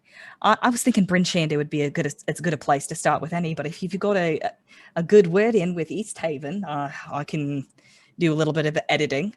And she kind of like, you can see her like start looking over the paper, scanning it and like looking at all the edits she's going to make. Mhm. And then she like her shoulders sort of fall and she sighs and she says, "Though of course none of it's going to see the light of day if I don't get Yabnock's seal." Is there anything we could do to help you get his approval? Well, I've tried to get an audience with him, but he just keeps on turning me down. Well, I may have overheard that Yabnock might want us to come over for dinner. So maybe you could come? Would you be willing to do diplomacy with him? She'll look to Lydia, kind of like, we owe them quite a bit. When she says diplomacy, she uses the goblin word for it. And with your comprehend languages, it like just flows naturally for you. But everybody else definitely hears her like break off and say a goblin word in between. Lydia, you're good at diplomacy, yeah. I would like to think so. I'm just. Would you like to help do a little bit of diplomacy with Yabnock and Isabai about the contract? Sure. I can help. I mean, we owe them so much already. Of course, anything. If they're friends of yours, then they're friends of mine. Very good friends. Then yeah, however way I can help, though, would be absolutely okay. If you need some help wording something or writing something down or just talking to people, a lot of the time, if you just listen, people will tell you what it is that they need, even if they don't say it. You see her brighten, and that big grin with the sharp teeth comes back, And like she hops up and grabs Lydia's hand and kind of like shakes it really vigorously. And she says, you all really have been the most kind out of anyone to us. Oh, well, of course. I mean, one of the things that I am trying to do now is to give the energy that I am receiving. And you've been very kind, and that's very reciprocal. A lot of people say that winter is cruel and only the strong survive, but we're only as strong as the people we know. Our counterparts are the people we work with. So I'm going to go and write up a missive. I think he already wants to have dinner with you guys tonight. So I'll see if he can schedule some diplomacy. yeah. It was Once again, she uses the goblin word for diplomacy as she says that. And like she looks like really excitable about this, and she kind of like continues to babble on about all of the things that she needs to do to prepare for that night. And she starts heading for the door and gathering her things. Isabel, just before you say bye, diplomacy. Does it mean something? What does diplomacy mean to you? Is there a procedure? Do I give a speech on your behalf? Is there a lively debate using our words? It'll be lively for sure. Is it more of a physical type of diplomacy? What does diplomacy mean to you guys? Diplomacy means so many things to different people. It's true. Generally, talking things out, having an argument where you list pros there's and cons. arguing involved for sure. Lydia is starting to pick up what Isabel is putting down, and How do these things usually go, Isabel? What's the Well, usually, you both step into a room, and you both say your piece, and then you have a fight, and then whoever's left standing gets to do whatever they want. Okay, second question. See, I'm more familiar with that type of diplomacy. Is this diplomacy utilize all the skills you have available to you, or is it pure fisticuffs diplomacy? Oh, he's not going to be pulling punches. That's to be sure. He's probably going to bring his cat in. His cat? Mm-hmm. Oh yeah, he's got a big fuck off cat. I do love cats. Well, if he brings his cat in, then me and Lydia are doing diplomacy together. Yeah, all right. You could probably all do it. Looks to Troll, Sagger, and Hart. Hart is sleeping. Yeah, you're always up for a fight, right? You look like that type. Looks to Sag. Sure. If we have to. Yeah, no killing, just. Oh, okay. Yeah. It's a good thing you added that now. Yeah. Forgotten. Just wanted to make sure. I still probably should remind me. Yeah, we'll remind you. Yeah, we'll remind you. But diplomacy it is, I guess. I ain't scared of a little tussle. Her smile, which is, really excitable and like joyous, turns kind of wicked, and she says, "Diplomacy it is." And Can I do an insight check to see if she's shitting us? Sure. Yeah, go ahead and give me an insight. Probably not great at these. I only have a +1. 16. Seems like this is just the way things are done here. Okay, Kuori feels a little bit at home now. A little bit more at home. Yeah, they're a bit rough and tumble. And this is the way that this is the way we do. This is the way.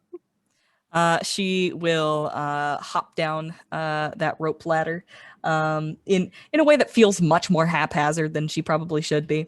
But you will. She basically gives you like a schedule that you're going to be invited to dinner with Yarbnock with diplomacy afterwards. By the end of the day. Okay. And it's still morning, so you will pretty much have all day to prepare if you need to. Yeah. I mean, I have my magic. Yeah, I'll take like another long rest of sorts to just get all my spell slots back. Get all your ducks in a row. Yeah. I hear you. Hart, you're able to complete a long rest. Oh, thank God. I feel like we would catch him up on what happened. However, you have kind of a weird feeling that that chanting, though distant, is starting to urge you to like get up and go somewhere. Yeah, I think Hart will. I think when he wakes up, like, he doesn't even really have time to, like, say anything about what he's sleeping. You guys are like, all right, so now that you're awake, let's go over the plan. He's just like, what, huh? Like, I'll give him some of the vegetable broth and soup that I made him. yay. Yeah, he'll enjoy it. He'll listen to the plan. Yeah, he'll bring up the chanting at an appropriate time. For the second time he said this session. Yeah. Sure thing. I think that you have, just about that much time to get the plan. And then, like, once the plan is settled on, it's time to go and meet Yarbnock. Yes. The Did he time already for mention the diplomacy chanting? is nigh. Or not yet? Huh? Did you already mention the chanting? No. Or are you holding on to that? No, he's holding on to it because I kind of felt like he woke up and you guys were immediately like, all right, so Hart, now that you're here, like, this is what we're doing. Huh? Okay, soup. Yay, this is good. Okay, yeah. Okay, we'll bolt the... You said there was a knock at the door? Not necessarily. Oh, okay. The guy's name is Yarbnock, so That is true. I can see why you would think that. Yeah, so my brain just picked out knock. Mm-hmm. But yeah, we'll just Which go you're meet expecting Yarbnock. anyway. Yeah. Just go meet the Yarbnock. All right. If there's anything that you want to talk about before meeting the chief, go ahead and do that. Otherwise, good to go? Yeah. All right, good to go. To the chief. You are escorted to the chief's chambers by Snubsuk and Snort, who literally Snort crawls along the side of the spire. It doesn't even use the rope ladder. So it's a little bit alarming when you see him, when you hear a knock at the door and you open it, and then there's just an enormous fucking Head. warg filling the door frame. Hello, And then- Snort. It's they tell you that you're expected, and then they go and crawl back down the spire and lead you to the chief's chambers, which is back across the courtyard. And I'll say they will lead you over one of the bridges that go across the courtyard. Not the broken one, of course, but, one of them. And then takes you deeper into some of the nicer looking buildings clinging to the side of the spire. And you are basically informed that Yarbnock is responsible for the building of Karkolohk. And that he is called the Ever-Gnawing because he never stops grinding his teeth. And no, don't mention that. That would be very rude. No, he never stops grinding his teeth. Stop asking about that. Okay. He always grinds his teeth. That's just a thing he does, okay? Okay. Won't mention it. Cool. He's very sensitive about that. Okay. So they take you into a room that has a very similar like pit sort of feature that you had in your own quarters. Only this one's a bit longer. And you can see that over the pit there is a whole roast ram that is being cooked and turned by a smaller goblin who appears to be wearing like a little chef's hat and an apron. And you're basically seated at some tables surrounding the pit, and Yarbnock has not quite arrived yet. It's like those tables where they cook in front of the chef comes and cooks on the table for you. Forgot the name, but It's similar to like a hibachi grill, yeah, hibachi grill. Yeah, the chef does some tricks with like root vegetables and stuff. Are we at Goblin Benihana right now? Yeah, Hell yeah. Benihana. Hell yeah, you're at Goblin Benihana. This goblin's name is Benny. I'm writing it down. It's canon. There's another one called Hannah that's working in the back. Exactly. Hannah does all of the prep work and Benny does all of the theatrics. And so like he flicks some vegetables into your mouth with his knives and stuff. Oh my god, I can't believe we're doing this because of course we are. It's fine. But yeah, he like cooks on like this big wide slate stone that like gets laid out across the fire. And at some point, he goes over to a cauldron that is bubbling and like a delicious kind of like berry floral smell is coming out of it. And he spoons up a bunch of what looks like some sort of like oat-based substance. And when he puts it out in front of you, you realize that this is basically just cooked goblin granola. And then you realize that you're supposed to cook goblin granola. Oh, that makes so much more sense. Why did they call it granola though? Granola's meat and raw. Kind of a misnomer there. Mistranslation. Exactly.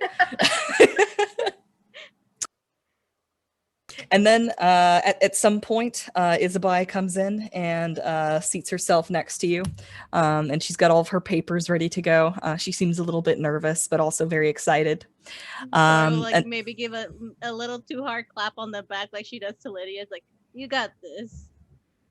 I mean, we got this, but you got this. And then at some point, there is a little bit of fanfare. And a large double-sided door is opened and flanked by a couple of wargs. Walks in, well, you don't really know what you expected. This is just a normal-sized goblin that kind of walks with like a strange limp. He's got these he's all adorned all in furs that cover almost every inch of his body. He's got the big claws that a goblin normally do. And you like are kind of distracted by a movement at his face. It's sort of like a twitch more than anything else. But yes, indeed, his jaws are ever gnawing. It doesn't look good for his teeth. But he kind of like squints at you briefly, and he like very like quickly and grumpily like makes his way over to his chair, and then he like stops and then like sinks into it very dramatically. And then he, there is a moment of silence in the room, and you can just hear the clacking of his jaws. And then he turns to Isabai and just sort of like waves his hand, and she nods, and then stands up and starts giving a presentation on basically what your plan is for the trade agreement. Lydia will just like try and seat herself sort of in Isabai's like peripheral, and if she ever locks eyes with Isabai for a moment, she'll just like give her a thumbs up and just, you're doing great, you got this. every now and then he like leans over and whispers to the warg next to him, and the warg will ask Isabai a question, but for whatever reason it doesn't seem like he wants to actually speak out loud.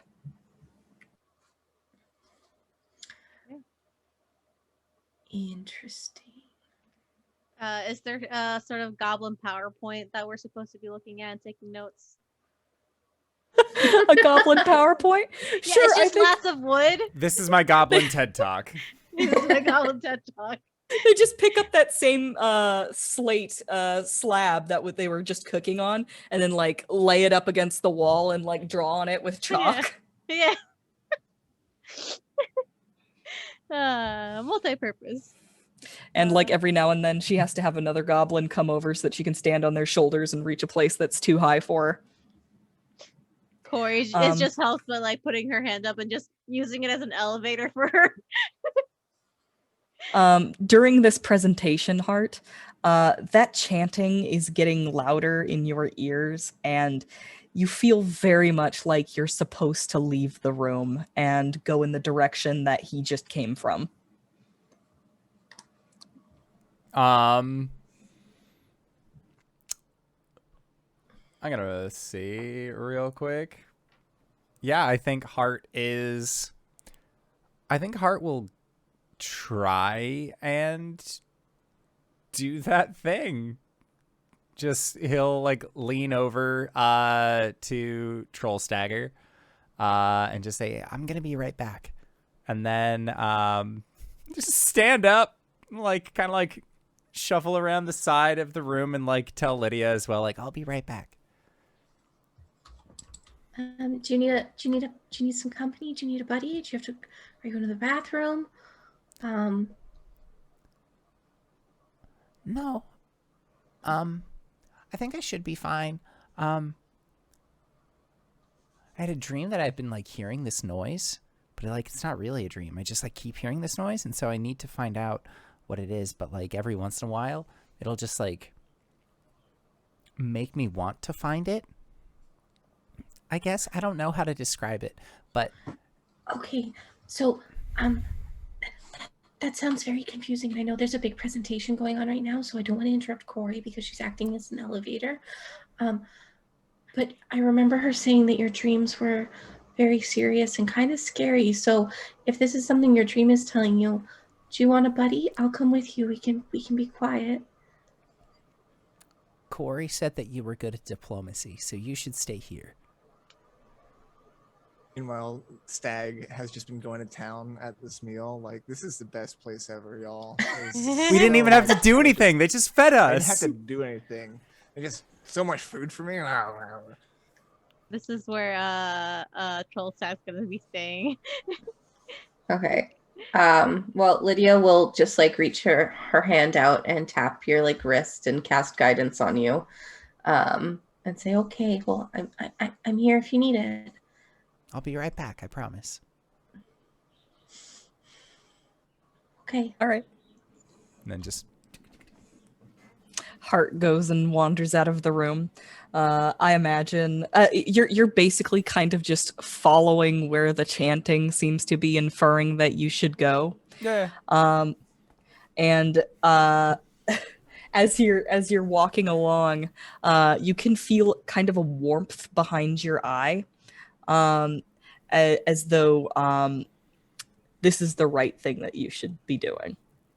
And you can't see it right now, but Hart's eye is kind of glowing a little bit lightly, as though Burning Star is itself is guiding you. Yeah, I'll follow it. At some point, like a goblin will like ask you a question in Goblin. And Hart will just put his hands together and just say, "Have a nice day," and then just keep walking. Okay. Well, the goblin kind of like says something and points in a direction, and like sort of glancing down that way, you can see that there's just like a hole in the floor with a roll of toilet paper next to it. Ah. That's not the direction my eye is leading me, though. No, it's not. Yep, the goblin pays you no mind and moves on. You eventually come to a door that appears to have been left unlocked. Yeah. I'm going in. You just kind of creep your way in there. Yeah. Motherfucker. I don't knock. It's useless. An arbitrary activity. All right. You walk in here. You can see that there are a few wooden shelves that hold half dismantled objects, other junk. In the middle of the room, there appears to be a sort of metallic egg-shaped crate that is about the size of Lydia. There's also a fairly elaborate-looking bed here, and a little brazier full of hot coals. But you feel that you are being led towards this strange metal egg. I can go to the eggy. All right. You approach it. It's kind of flat at the bottom to like let it stand upright. The top of it kind of has this swirling pattern moving up towards the top. And the side of it has a square in it with 9 smaller squares in it in a grid.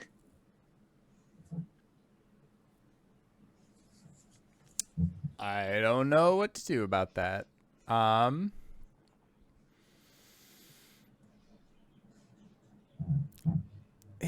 He would think fingies. Like just bam, like try and put his hands in there. Put his fingies on the little squares. Yeah. All right. They kind of have a satisfying like tactile feel. Like just sort of like they push in and then pop back out with a nice little click clack. Yeah, I think and there's like a bigger square. Well, the bigger square is holding the smaller squares. The smaller Gotcha. squares are a part of a whole. Yeah, I think Hart's just gonna like just kind of be booping around with it if that's where the eye, like if that's where his eye is telling him to go. Sure. As you're like sort of booping around on it, you can feel that there are little bumps. Like there's no like symbol on these squares, but there are these raised little bumps on them that you can feel with your fingers. And each one of them has a different array of these bumps.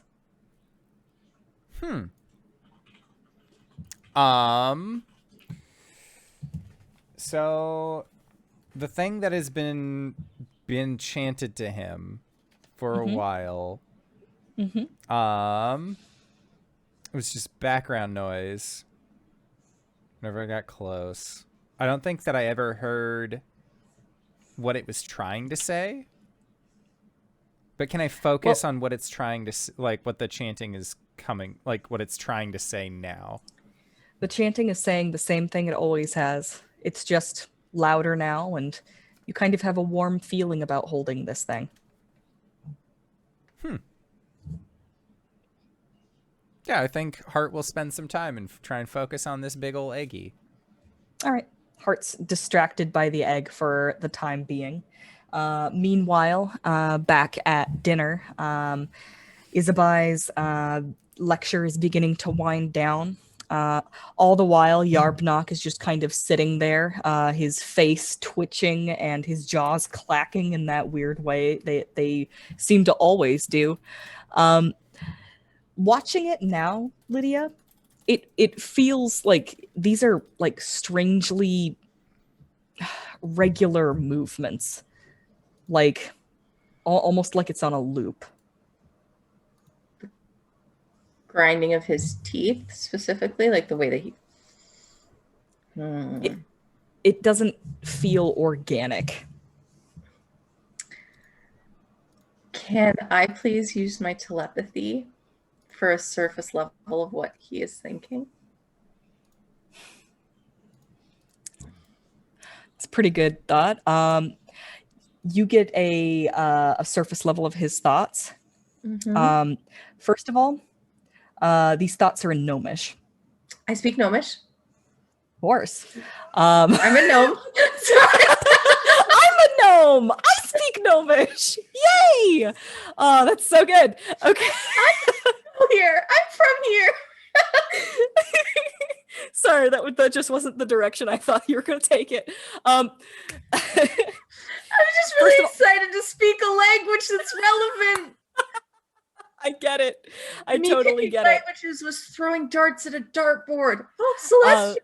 Trust me, Sylvan. I was surprised at the time to find out that Karkolohk was in Gnomish too. I feel like I would have mentioned it at the time. Anyway, first of all, he's thinking in Gnomish. Second of all, the thing that he's thinking is, oh God, how long do I have to sit through this thing until it's over? I can't wait until this thing is over. Okay. But he's having thoughts Mm-hmm. that appear to be coming from him. Mm-hmm. Organic thoughts. Yes. Non-metallic thoughts. Non-metallic Non-GMO, thoughts. free-range organic thoughts. Sustainably farmed. Not Walmart brand thoughts. No. Okay. Okay.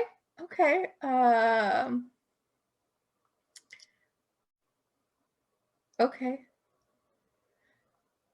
Lydia will take note of this, and just sort of keep an eye on the way that he's grinding his teeth. And I'm guessing that's why he has not spoken. Really? Because if he's doing it like on a loop, then she's just sort of keeping an eye on it. Right. It is kind of skeeving you out just a little bit, but go ahead and give me a perception check. My perception is very good. 19 total. 19. That's actually a very good indeed. I have a question. Do you happen to have access to minor illusion? I would if it is a first or second level spell. Don't you get it as a gnome? I think that might be a gnome thing. It might depend on what subclass you are. A rock gnome. I don't know that I have it, but I will, because it doesn't appear as one of my spells that I can cast. Right. Okay. So just double check. This might have been something that I should have looked at. Rock gnome. no, I have gnome cunning instead and dark vision. Yeah, or even like Tinker, where you can get like a bunch of different like toys. You probably took Firestarter. That just makes sense here. Yeah. Oh well. As opposed to that, actually, it might be just a flat gnome thing that you get. No, and Chat is saying that's forest gnome, not rock gnome. forest gnome. Okay. Just Thank finding you, that out, chat. Forest gnome. Thank you, chat. God, Aw, thanks, that's chat. what's really good about streaming things, is that like people can help us with this shit. All right.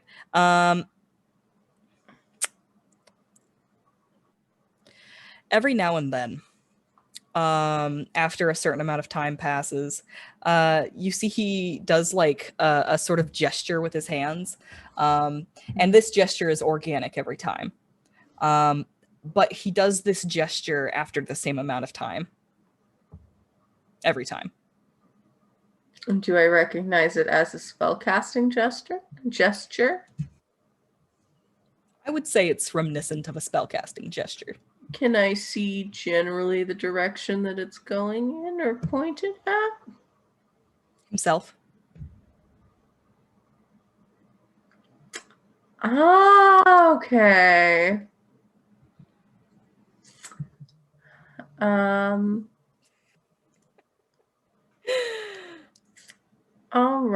All right. Lydia will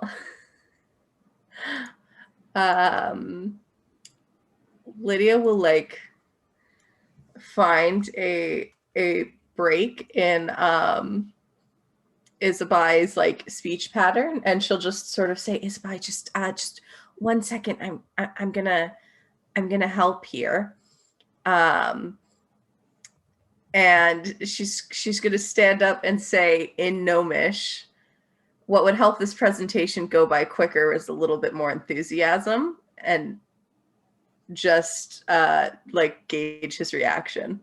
All right, give me an insight check. I also do have detect thoughts, so can I have advantage on this? Yeah, absolutely. In Okay. fact, you could probably just detect thoughts. I literally just forgot that was a thing. Oh, I Even rolled though a you- natural 20. Well then. His thoughts are, shit, she's onto me.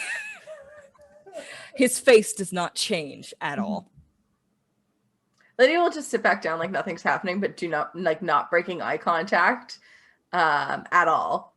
Mhm. Unnaturally so. And then she'll just say, go ahead, Isbai. She goes on for a little bit longer, and he eventually like leans over and whispers to his guards, and he leans back again, and you can see him starting to stand up, and the guard will step forward, the guard being a warg, and says, the chieftain has decided not to act on these plans. You are dismissed. I thought there was to be some diplomacy. There's a moment where like the whole room kind of stops and looks at you. And Isabai says, well, of course, diplomacy is only a last ditch effort. I was hoping that like I could just talk to you and then you'd listen to me. We don't need to resort to diplomacy. No, I think we need to resort to some diplomacy. But we and could resort to diplomacy. Lydia will jump into the Promise pit. some diplomacy. Lydia will jump into the pit. Let's open up this Yes. fucking pit. Get me in the fucking pit. Like, what another thing that Lydia and Liz share in common is just like, if there is a pit at a concert or whatever, we're just in it. It's fine. Elbows at face level, I don't care. 2 black eyes later, just throw me in the pit. Lydia's in the pit and like walking slowly towards the goblin leader. All right. This guy's like face does not change at all. His jaw just keeps on going like he's chewing on a piece of gum. But thoughts. His thoughts are, if you're still detecting his thoughts on the surface level, it's okay. If she wants diplomacy, she gets diplomacy. And he raises his hands, and all of the goblins start going nuts, like, "Oh hell yeah, brother!" And like Diplomacy. there is a flurry of movement as they all start like cleaning up the plates and like moving all of the breakable shit out of the way. They like pick up the entire like apparatus holding the roast ram over the fire and just like throw it off to the side. They run over to a curtain, throw it back, pull a lever that is revealed there, yank it down, and the whole fire pit just goes and like the coals and the wood and everything goes scattering down to the ground below, and opens up to a pit that is already populated by a goblin audience, and they are all chanting the goblin word for diplomacy. Kuori will get in the pit with Lydia. He also like everybody hops down into the pit. Yarbnock, just his teeth chewing away. He like is raising his arms to the goblins around, and they're all cheering for him. Yarbnock, Yarbnock, Yarbnock. And finally he turns around and he snaps his fingers, and there is a row sound from deep within the compound, and then you hear like a crunching mechanical noise, and in comes a monstrosity. It has ram horns riveted onto a crag cat skull, which is connected to what I can only describe as a steampunk cat goat hybrid. Yeah. And it clearly has like pelts and things like covering up all of its gears and shit.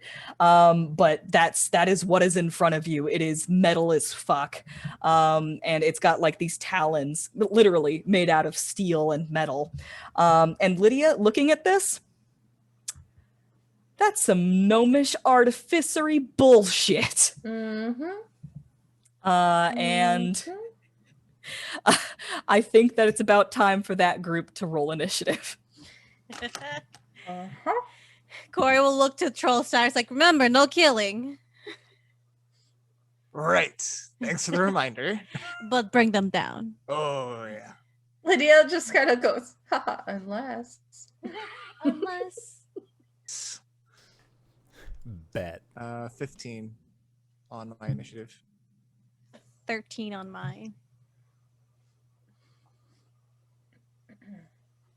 That would be a grand total of 3 for Lydia.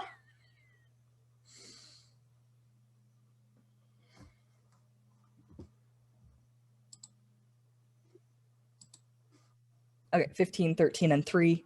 And Hart, you go ahead and roll initiative 2 just for shits and giggles.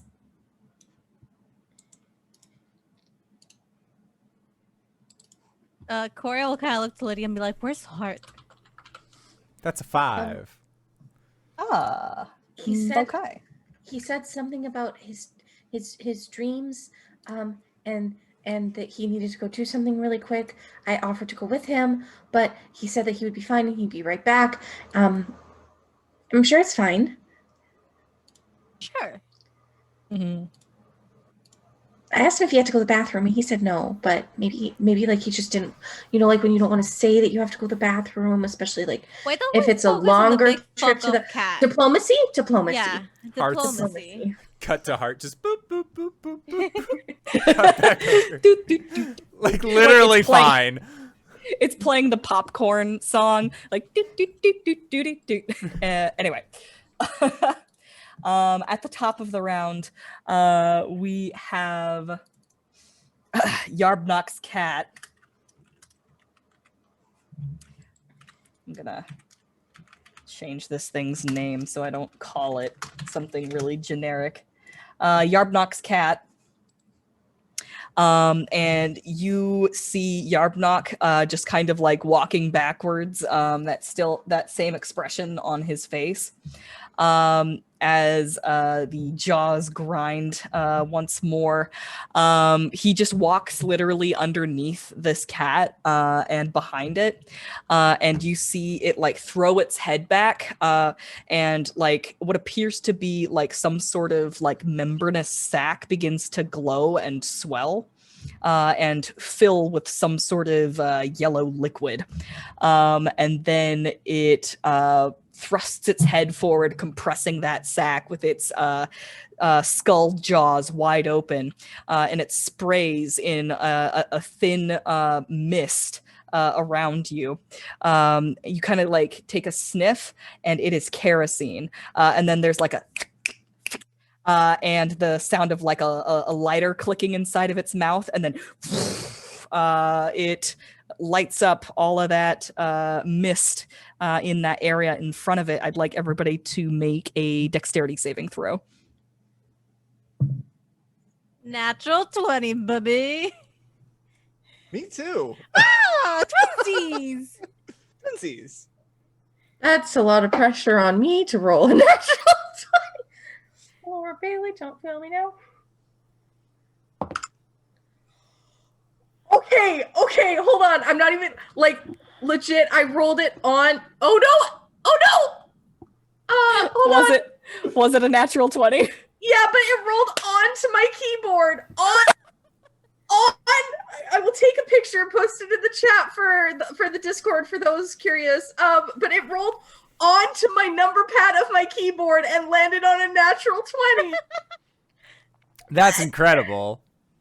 Y'all, we should That enter is the incredible. lottery. We're ready for diplomacy, baby. I don't know why I had to roll a dex save, but I got a 14. Oh, You said you everybody. knew, but that's I know. Oh, that's okay. I'm just That's giving you okay. shit. You wouldn't have made it, just so you know.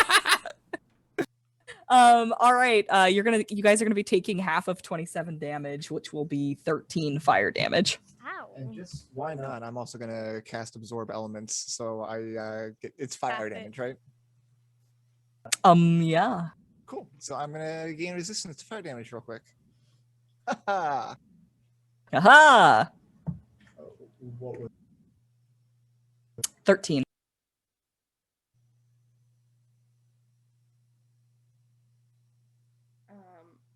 Yeah, also sorry that I just freaked out like that. I've just never had a die. No. Like, I just went like, bloop, and it bounced, landed on my key. You're a little quiet on the Oh. All right, so that's the cat. You see Yarbnock kind of reach into his fur jacket. You can just barely see him between the grinding pistons that make up the cat's legs. He reaches into his jacket and he kind of like tosses 2 more discs onto the ground. And these discs just sort of pop up and like form like little spidery legs fucking hate underneath them. artificers. And like these little like spidery legs kind of have pistons on them that like make them hop around like grasshoppers. So I'm just gonna call these things hoppers from now on. These hopper? hoppers. A hopper, Hopper. with an O, like OPPER, like a No, it's a grasshopper. hopper. It's a hopper. So they go hopping up actually onto the cat itself, and you can see like little blowtorches and drills come out as they start to maintain the cat. Fuck this dude. At the top of the round, and when I say the top of the round, I mean after these guys, it's going to be Stag. cool? Stag is going to do his new thing, which is to be diplomatic, which he just learned from you guys. So thanks for teaching him that. He's going to go right for the artificer and primal savagery at him. Just really sharp claws and canine fangs. Does a 22 hit. 22 will definitely hit. And you are targeting the cat. I'm The artificer. targeting the artificer. So that's 3 acid damage and 6 fire damage. Okay, then. And I don't think I can do anything for my bonus action right now, so that'll be it.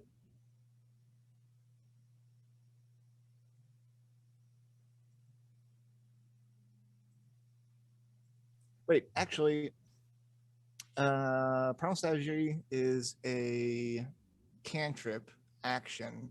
Can I use my bonus action for a normal spell slot? I always get it. Yeah, you can do Yeah. that. It's Okay. you can only cast 1 slotted spell.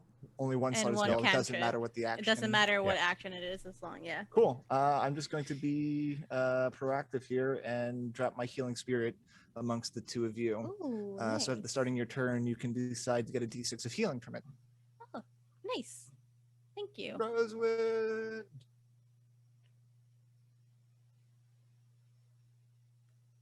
You're muted, Nini. Yeah, sorry. She got the damage. That was 3 acid and 6 fire, so 9 total.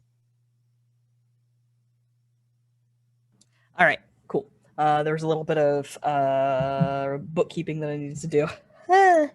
Okay. So that is Stag. Anything else for you? That is all. All right, then Kuori. It is your turn. Kuori is going to very dramatically just take off her jacket. And you see it's like she has armor, but it's all sleeveless. Just and you see how far away is the artificer from us? Um,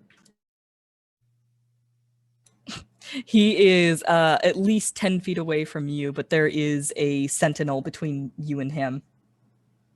Though Stag was able to get to him just fine, so. Yeah. Stag also has 35 feet of movement as opposed to Okay. 30. You can take that d6 of healing if you like. Yes, thank you. I'll take that gratefully. Ooh, 6, nice.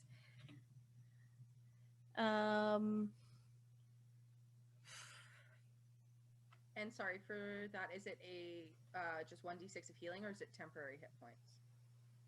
1d6 of healing at the start of your turn if you choose. And did you knock your mic away from you? You're coming in real quiet. Something probably came unplugged when I tried to move my camera, so I'll figure it out. Okay. Please just bear with me. Thank you for letting me know.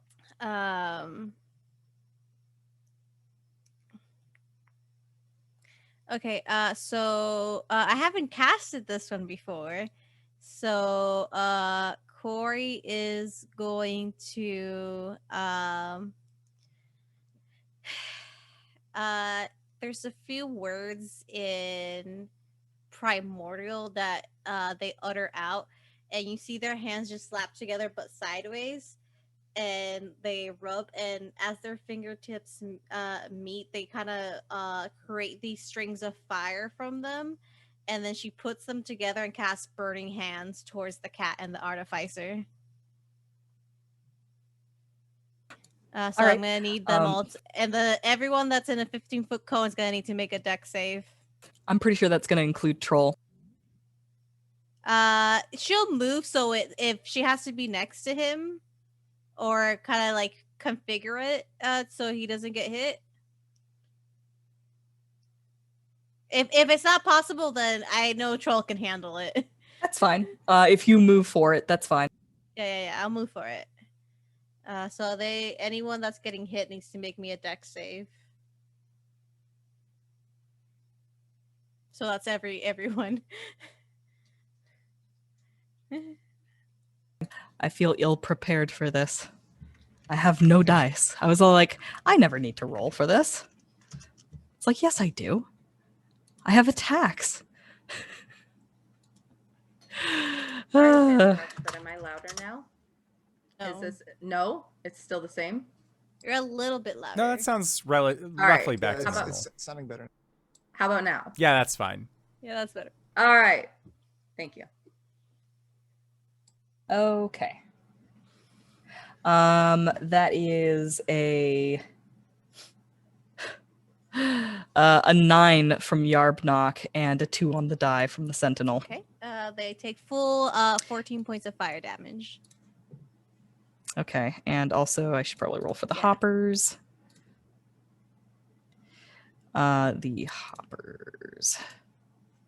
And it's this string start off as like the orangey red of fire, like troll stagger fire, but turn into like a icy blue white fire. All right, the hoppers also fail their checks. Remind me 14. how much damage that was again? 14, thank you. The cat kind of warms up a little bit, but then you see that the fire just kind of washes over it, and it does not react at all to that. The defenders, however, do take that damage, and Yarbnock kind of throws his arm up, and you can see like there's embers glowing in his fur coat, and he is not enjoying that. And that is their turn. Okay. Hart, you are kind of poking at buttons and such, and you are growing quite fond of this little egg thing. When you hear like a bunch of chanting happening in the other room, and it sounds an awful lot like there's a fight. Hart is...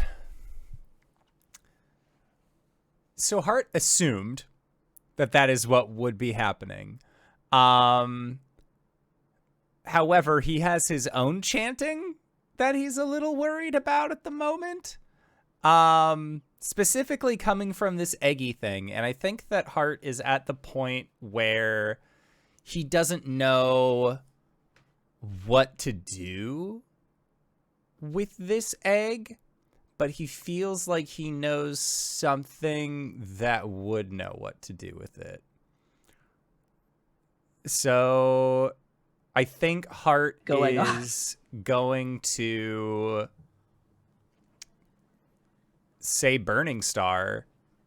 And then since Burning Star is the thing that has led him here, he's just going to kind of like let autopilot roll. Like, see if like Burning Star knows what to do, because Hart's just like boop, boop, ba-doop, boop, boop. Like keeps putting in like 8675309 just because it's fun. But like there's no like go with it. Sure thing.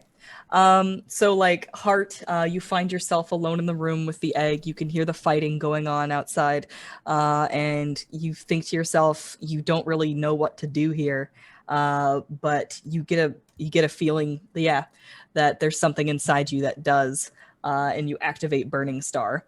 I'd say that Burning Star would pick up the egg and stow it somewhere, and then go and help with the fight. Oh, I thought like it was like a large thing. I didn't realize that it was only so big. Nope.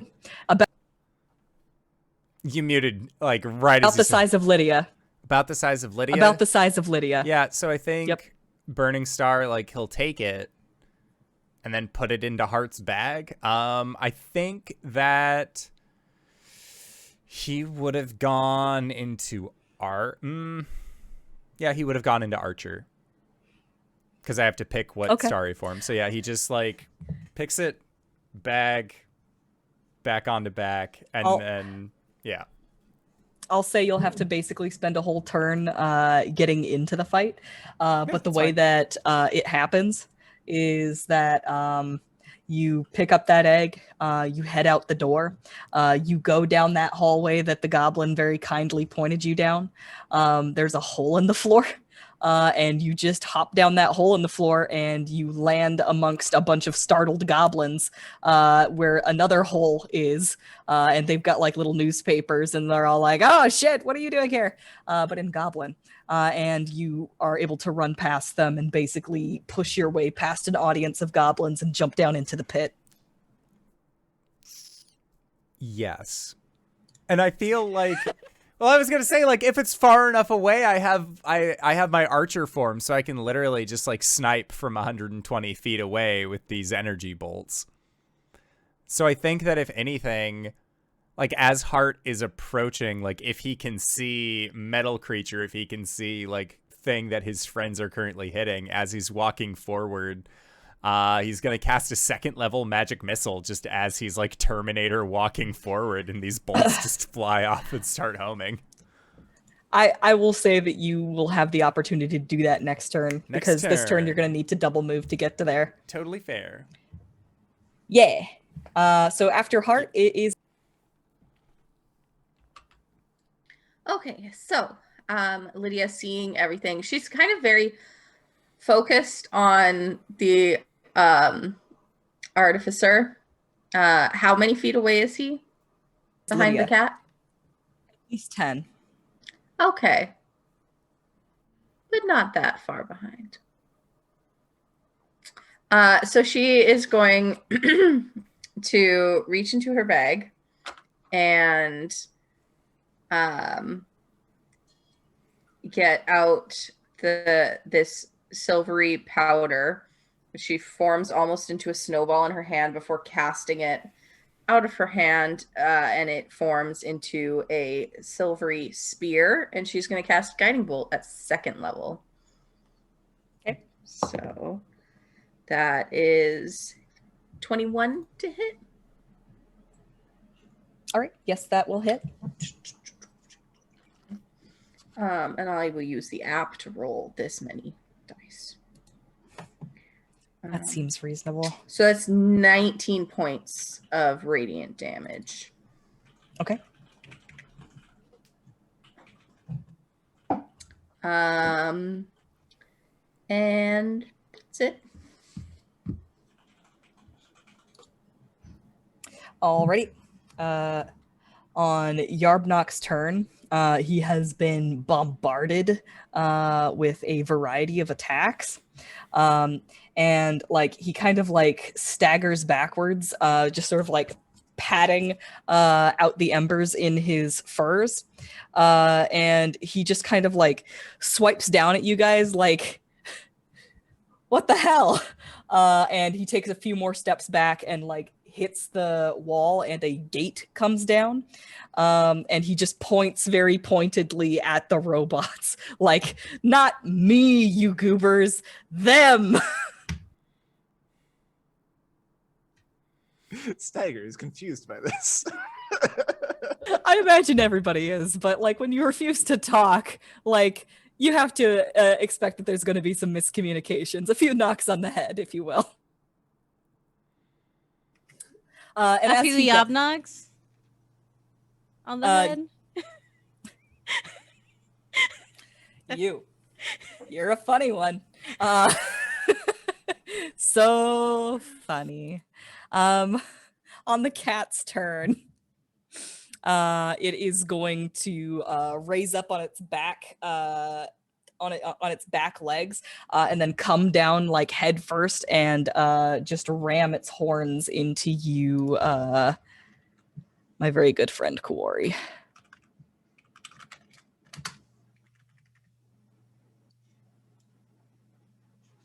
All right. Jesus. Okay. Does a 16 hit you? No. Okay. However, a 24 probably does. Yes. Okay. So that's going to be 12.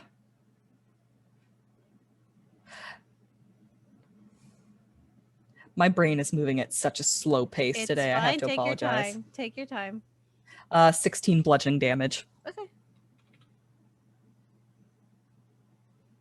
Okay, yes. And that is it for the cat. This guy's feeling fine. The two hoppers are going to go and hop over to each other. And you can see them start doing repairs on one another. Gotta take out those hoppers. Like little drills and screwdrivers and like welding torches. A little buff rag pops out and they give each other a little shine. And that'll be it for them. Then it's going to be Stag's turn. Cool. First of all, did Lydia take a d6 of healing? Being okay, cool. It's whenever you guys start your turn next to it. So I know Kuori moved in such a way. So Rosewind's just going to follow you around so you can get that d6 of healing at least one more or two more times. Kuori cast Burning Hands at this thing, at the construct. And it seemed fine, apparently. It seemed fine. Does Stagger have the capacity to understand that fire damage will be less effective? I think so. I can't imagine that I can't imagine that he would be a creature that does a lot of fire damage and hasn't come across something that is good against fire damage yet. Right. So he has known to update his attacks, which is to say everything he does is fire damage except for primal savagery. So that's what I'm going to go do. I mean, damage is still damage. I mean, damage is damage. How's a 20 to hit? Super good, man. Totally hits. All right. That's going to be 9 acid damage. And that'll be it. Alrighty. It does appear that these little hoppers have the capability of repairing constructs. But they've already done that on their turn. I'm just pointing out the fact that they do that. Yeah. Kuori, it's your turn. She kind of embraces the I feel like it's like right in the stomach area, and it's kind of like embraces it. and they're going like kind of hold them by the ram horns. Mm-hmm. And they're gonna take a hand and then just stick it like in the back of their neck and cast chromatic orb. Oh. And you see the familiar flaring up of her white tattoos. It starts at the face and it almost very organically flows through her tattoos down to the ones that are on her hands. And it is cold damage. Okay. All right. Doesn't need to make a saving throw. No, I just rolled a hit. All right, do it. How is a non-natural 20? That's super good, man. Totally hits. Okay.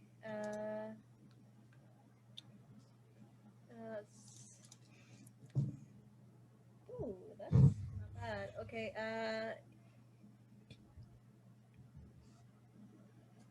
Wait. Oh, 16 points 16? of cold damage to this All right. thing. Awesome. You can see like the magic skitter across the pelts on it. You recognize some of this fur as crag cat fur, which you imagine would give it the same properties as a crag cat. God fucking damn it. It has nothing to do with like what just happened now. Like your hit did okay. Oh, okay. Yeah, And like I was like, crag cats fucking... crag cats have a very special ability called spell turning that allows them to have advantage on attacks that target only them when it's a saving throw. They have advantage on saving throw spells that target only them, and if they succeed, then they turn it back on the caster. Oh, nice. But they didn't have to save for this one. I just have to hit. Exactly. So you got lucky. I got lucky. And did you take your D6? I again? did. Thank Cool. you. It's only got one more charge left on it for the next person that enters its space. All right. Anything else for you, Kuori? It's grappling is a whole action, right? It is, but Okay. I'm willing to let this be like a thematic thing. Man, you're doing diplomacy. Everybody's like loving this shit. I really wanted her to like do the ice on the back of the neck, and then because I think Indoor put this last week for the basically do what she did with the dragon worm, and then just take it and suplex it. Yeah, exactly. And that's just I'll say it's just a part of your action. Yeah, all right, yeah. It's thematic. It's just to look cool. It's putting on a show for the goblins. Hart, it is your turn, and speaking of those goblins, you are basically parting them like the Red Sea as you walk steadily down the stadium steps, and I believe that you were going to do some magic missiles. Yes, well, I was, but then I remembered what other spells that I have prepared for today. So as Hart is walking forward, he's going to use his bonus action to do his archer shot.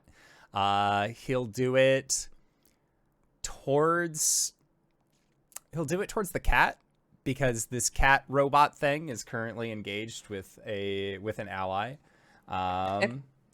So that is a 25 to hit. Totally hits. Okay, and then that is going to be for 8 points of force damage. Okay.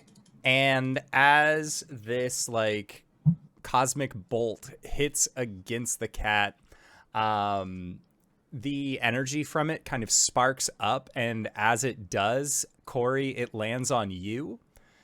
And as it does, you can feel your stomach kind of lurch a little bit as Hart is going to cast Enlarge on you.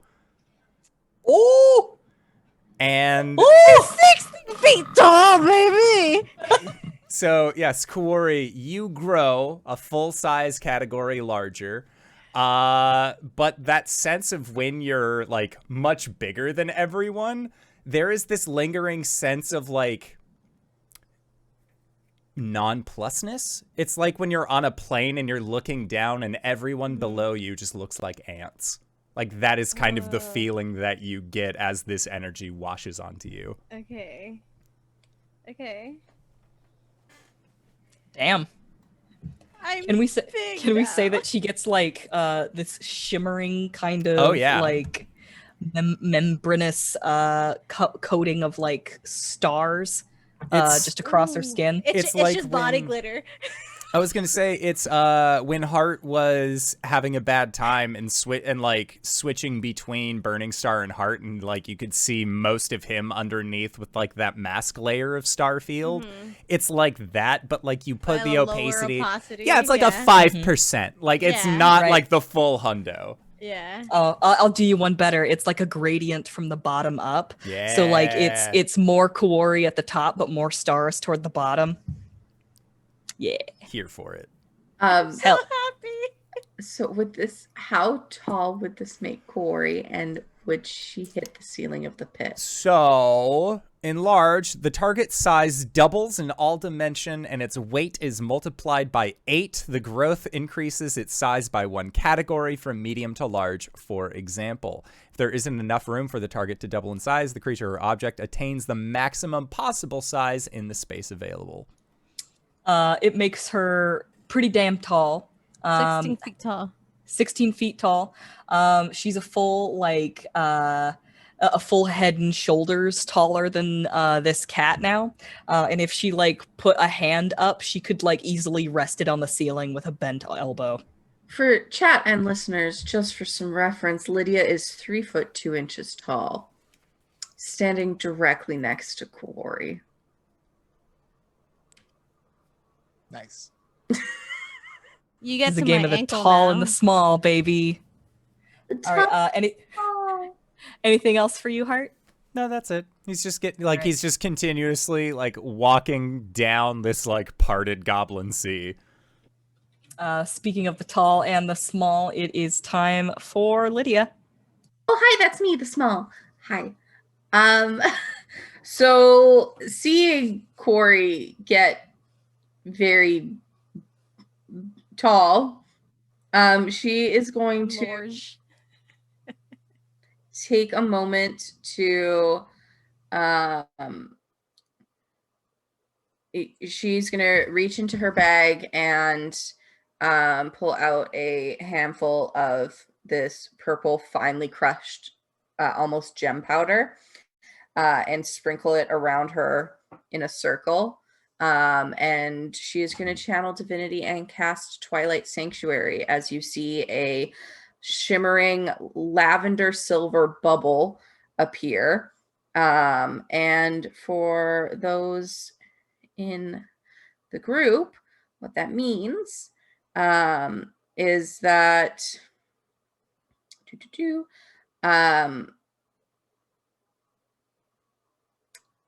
for 1 minute or until I am incapacitated or die, whenever a creature ends its turn within a 30-foot radius of me, a creature I choose, so all of you, you can either stop being charmed or frightened or gain 1d6 plus 4 temporary hit points. So Can you put the text of that in the Zoom chat so that we all Yes. remember? Likewise for you, Stag, with your thing. Lydia, did you need to take a d6 of healing? Because if you do, from my healing spirit, that'll use it up and it'll be done. I mean, I can, but I can also leave it. All right. Yeah. I'll just leave it for now.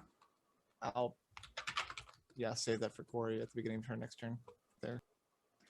So one more healing spirit from Stag is still up for grabs. All right. Anything else for you, Lydia? She's gonna just try and like take a few steps back, so that she's just not within like footfall range of Kuori. So that's it. Alrighty. This cat is now pretty well entangled with Kuori. You see it rear back up on its hind legs again, and it's gonna try and just like meet like foreheads with Kuori at this point. The first one is going to be a miss with a 14. The second attack is also a 14. I want to say that he Just actually swat at it. I want to say that he actually connects with Kuori, but it has no effect. Just like boom, boom. There's like a crack throughout the pit, and all of the goblins cheer in response. That is it for the cat. The defenders, I will say, are knocked off of the cat and kind of roll away, and they spend their turn trying to hop back to him and skitter back into place to help him out. Stag, it is your turn again. Stag is going to admire Kuori. Wow. That's one hell of a woman. That's anyway, he's going to actually try and take a shot at the Sentinel Healy bots. And he's gonna cast Scorching Ray. It's gonna be 3 shots of it, so I think he's just gonna split up 3 shots between the 3 creatures that they're up against, right? There's only 2 Healy bots, right? Or is there more? There is only 2 Healy bots, but I will tell you that the cat is immune to fire, which, you know, I realize now was probably a mistake. I wrote this encounter at 3 a.m. I know, I was there, and you had a few glasses of wine as well. Anyway, here are for the bots. 22, 21, and I'll just pick one that I hate more, and an 11 to hit. Those will all hit.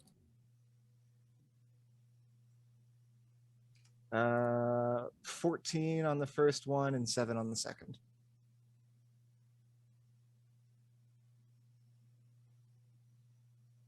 All right, the 2 of them are blasted out of existence. Pa-ting, pa-tang! It's fortunate that they are shaped like little disc puck things, because that they're like little clay pigeons. They just go ping, bang, and they're gone. Okay, is that it for you, Stag? Yep. Okay, then that means it is Kuori's turn, or should I say, Mega Kuori? Mega Kuori. I don't want to use another spell. It's immune to fire. Yes. It's immune to fire, and it gets advantage against spells that force it to make a saving throw, but only it. It's not immune to a longsword. Your weapon Shit, will, you got me there. Your weapon will also deal an additional 1d4 because you're embiggened. Nice. I'm picking my dice very carefully. I can't read that dice. It shows wrong. A 15? To hit? Yeah. That'll do it. Okay. And let me do this. I'll take the Healy for my Feelies from Stag, and can I does that also stack with Lydia's? Okay. It was So sorry, just to clarify the healing quickly. So it's temporary HP. So if you it just you give it re-roll it every I'm putting turn. it in temporary. What dice am I rolling? Oh, D8 plus 3. Not bad. So that's 8. Plus a D4. Where's my D4? God, I hate the. Okay, so that's 9 points of slashing. Okay. Did you say that was 9 points? 9 points of slashing. All right. How do you want to do this? Can I just... I know this guy's probably very proud of this creation, but I want to say that Kuori as feel like as it's coming to like thump on her forehead, they take it like almost like by the scruff like a cat, like when you like the off mode, and just slams it down, flips out their longsword, does a flourish, and just does like the ending The coup de grace. the coup de grace. Yeah, and mhm. it's a large sword as well, so Of course. yeah, it's just and then you just hear as she twisted the sword. Yeah, there's like sparks and like twisting and jerking, and like when you do that one last twist, it just goes like, and like the light disappears from the eyes, and the goblins just go fucking nuts. You can see behind that wrought iron gate, Yarbnock is still like brushing off embers off of his outfit.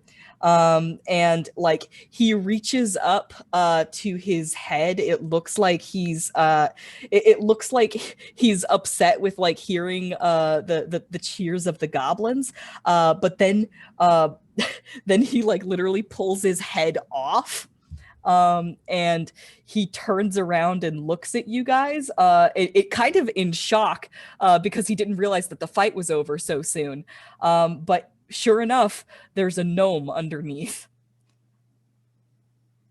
And he kind of gets like this scared look on his face, and he throws that mask back on. You can see that the mask itself is like haphazardly stitched, but like very clearly like a mechanical goblin head. And he like snaps his fingers, and he like regains the illusion of a realistic grumpy looking goblin chief. And he kind of rushes off. You like each one of you got the opportunity to see this. But like you are unable to act on it as you're down in the pit and all of the goblins are cheering you on. At some point, like very briefly after this interaction, God, I keep on forgetting what they're called. A warg will kind of pad in, and you can hear him call out in Goblin. The chief is willing to concede this act of diplomacy. Isabai will have her way. Kuori just looks to Isabai and then just winks. Yeah, everybody starts cheering. Woo! On the condition, the cheering starts to die down a little bit, that the fighters leave immediately.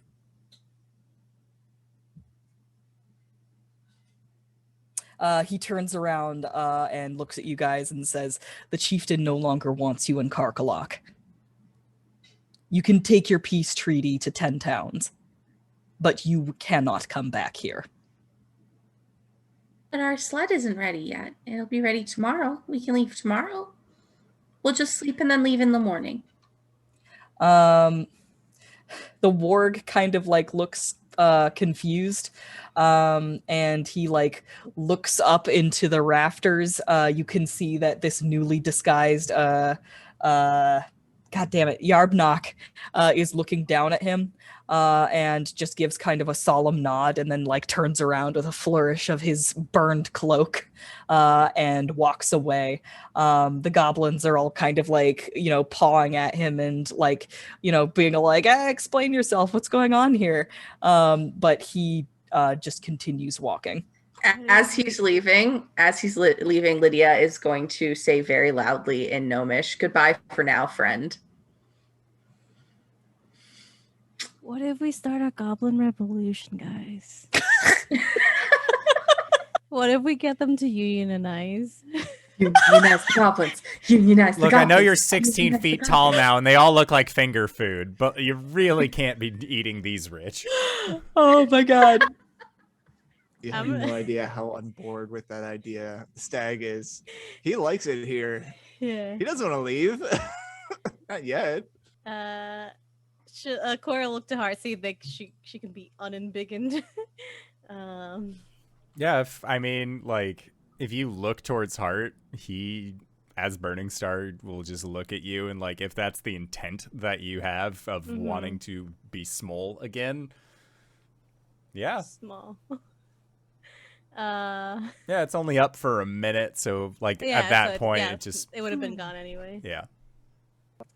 You are sort of ushered out of the pit with the cheering of the goblins still in your ears, knowing that you have gotten your way, but you have one more night in Karkolohk, which we will resolve next week. Yes! Karkolohk! I'm gonna tell him the shifting. This is gonna be... I'm super excited for next week. This is going to be great. Wings, thank you so much for running this game. I have a blast every time we get to play. Where can we find you? What do you do? Oh, hi, everybody. My name's Wings, also known as Danae Keener. You can find me at DanaeKeener.com or at Danae Keener on Twitter. I do nerdy drawings, mostly related to D&D and a lot of things on this channel. You can also find my streaming schedule on Twitter, and I'm up to a lot of things. I'm most of the time I'm on here or I'm over on GGK doing some sort of bi-weekly bullshit. We've started playing Masks in their Masks game, the Squire Squad. My husband is also over there.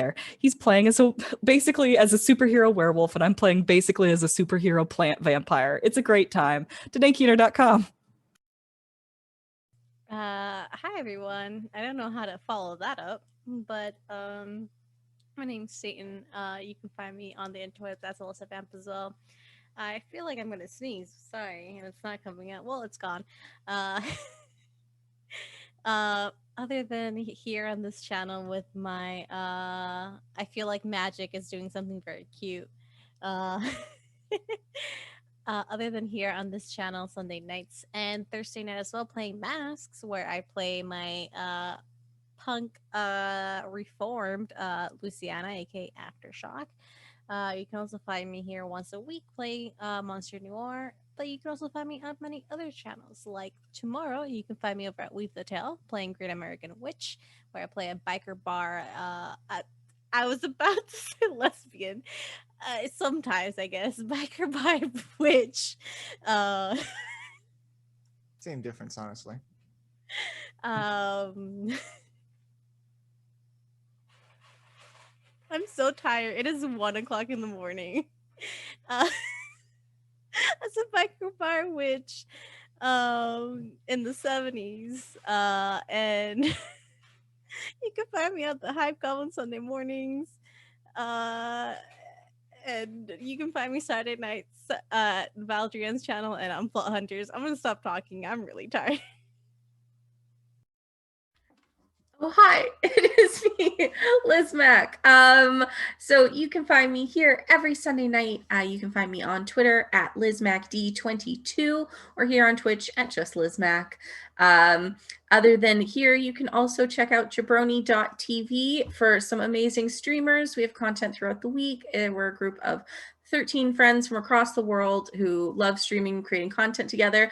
We have a brand new series on our YouTube channel that started this Saturday. Will be coming out every Saturday, edited by our very own Cyberwolf 1201, and it is the Jabroni Pokemon League Invitational. It's magnificent. They're little fun videos of us all having Pokemon battles with Pokemon Showdown. You should definitely check it out. We are very close to 100 subscribers, which means we can get a much nicer URL for our YouTube. Other than that, you can find me at Clever Plays as the community manager for Clever Plays Studio. Our game Operation Tango is launching June 1st across all platforms except the Nintendo Switch for now. And I can't wait to see you guys next Sunday. Right, sorry. Hi guys, my name's Tyler. Also, you can find me at Frothy Inferno on Twitter. And you can also find me here on Sunday night sometime guesting with Indoor Adventures. You can find me sometimes guesting on G Game Night and the Mass campaign. And otherwise, who knows, just having fun with my friends. And if you've made it this far, you probably already know who I am. But if you don't, hey Acorns, what's up? It's me, your buddy, your pal, your friend, the Indoor Adventurer, the showrunner here at twitch.tv/indooradventures. We do shows like this on Monday and Thursday at 5:30 p.m. Pacific Standard Time, as well as on Sundays at 7 o'clock p.m. Pacific Standard Time. If this is your first time joining us, you can go to youtube.com/indooradventures to check up on all of the VODs of each of the games that we have played up until this point, or you can go towards where anywhere audio casts are made available for free. You can find us there under the same moniker. But speaking of things that are being made available for free, we are going to be going into our Patreon supported after show called Nights in the Courtyard, where we answer questions not only from each other but also from the community. So if you have any questions that you would like to ask myself or any of these other fine folk, you can feel free to post them in the Twitch chat to the side, or join us on Discord, post them in our questions for the courts chat, and we will do our best to respond in kind. But with that, I would like to say once again, thank you so much, Wings, for running this incredible game, and thank you to these players for putting up with our bullshit once again this week, and we'll see all of you guys next time. All right, everybody. Bye-bye!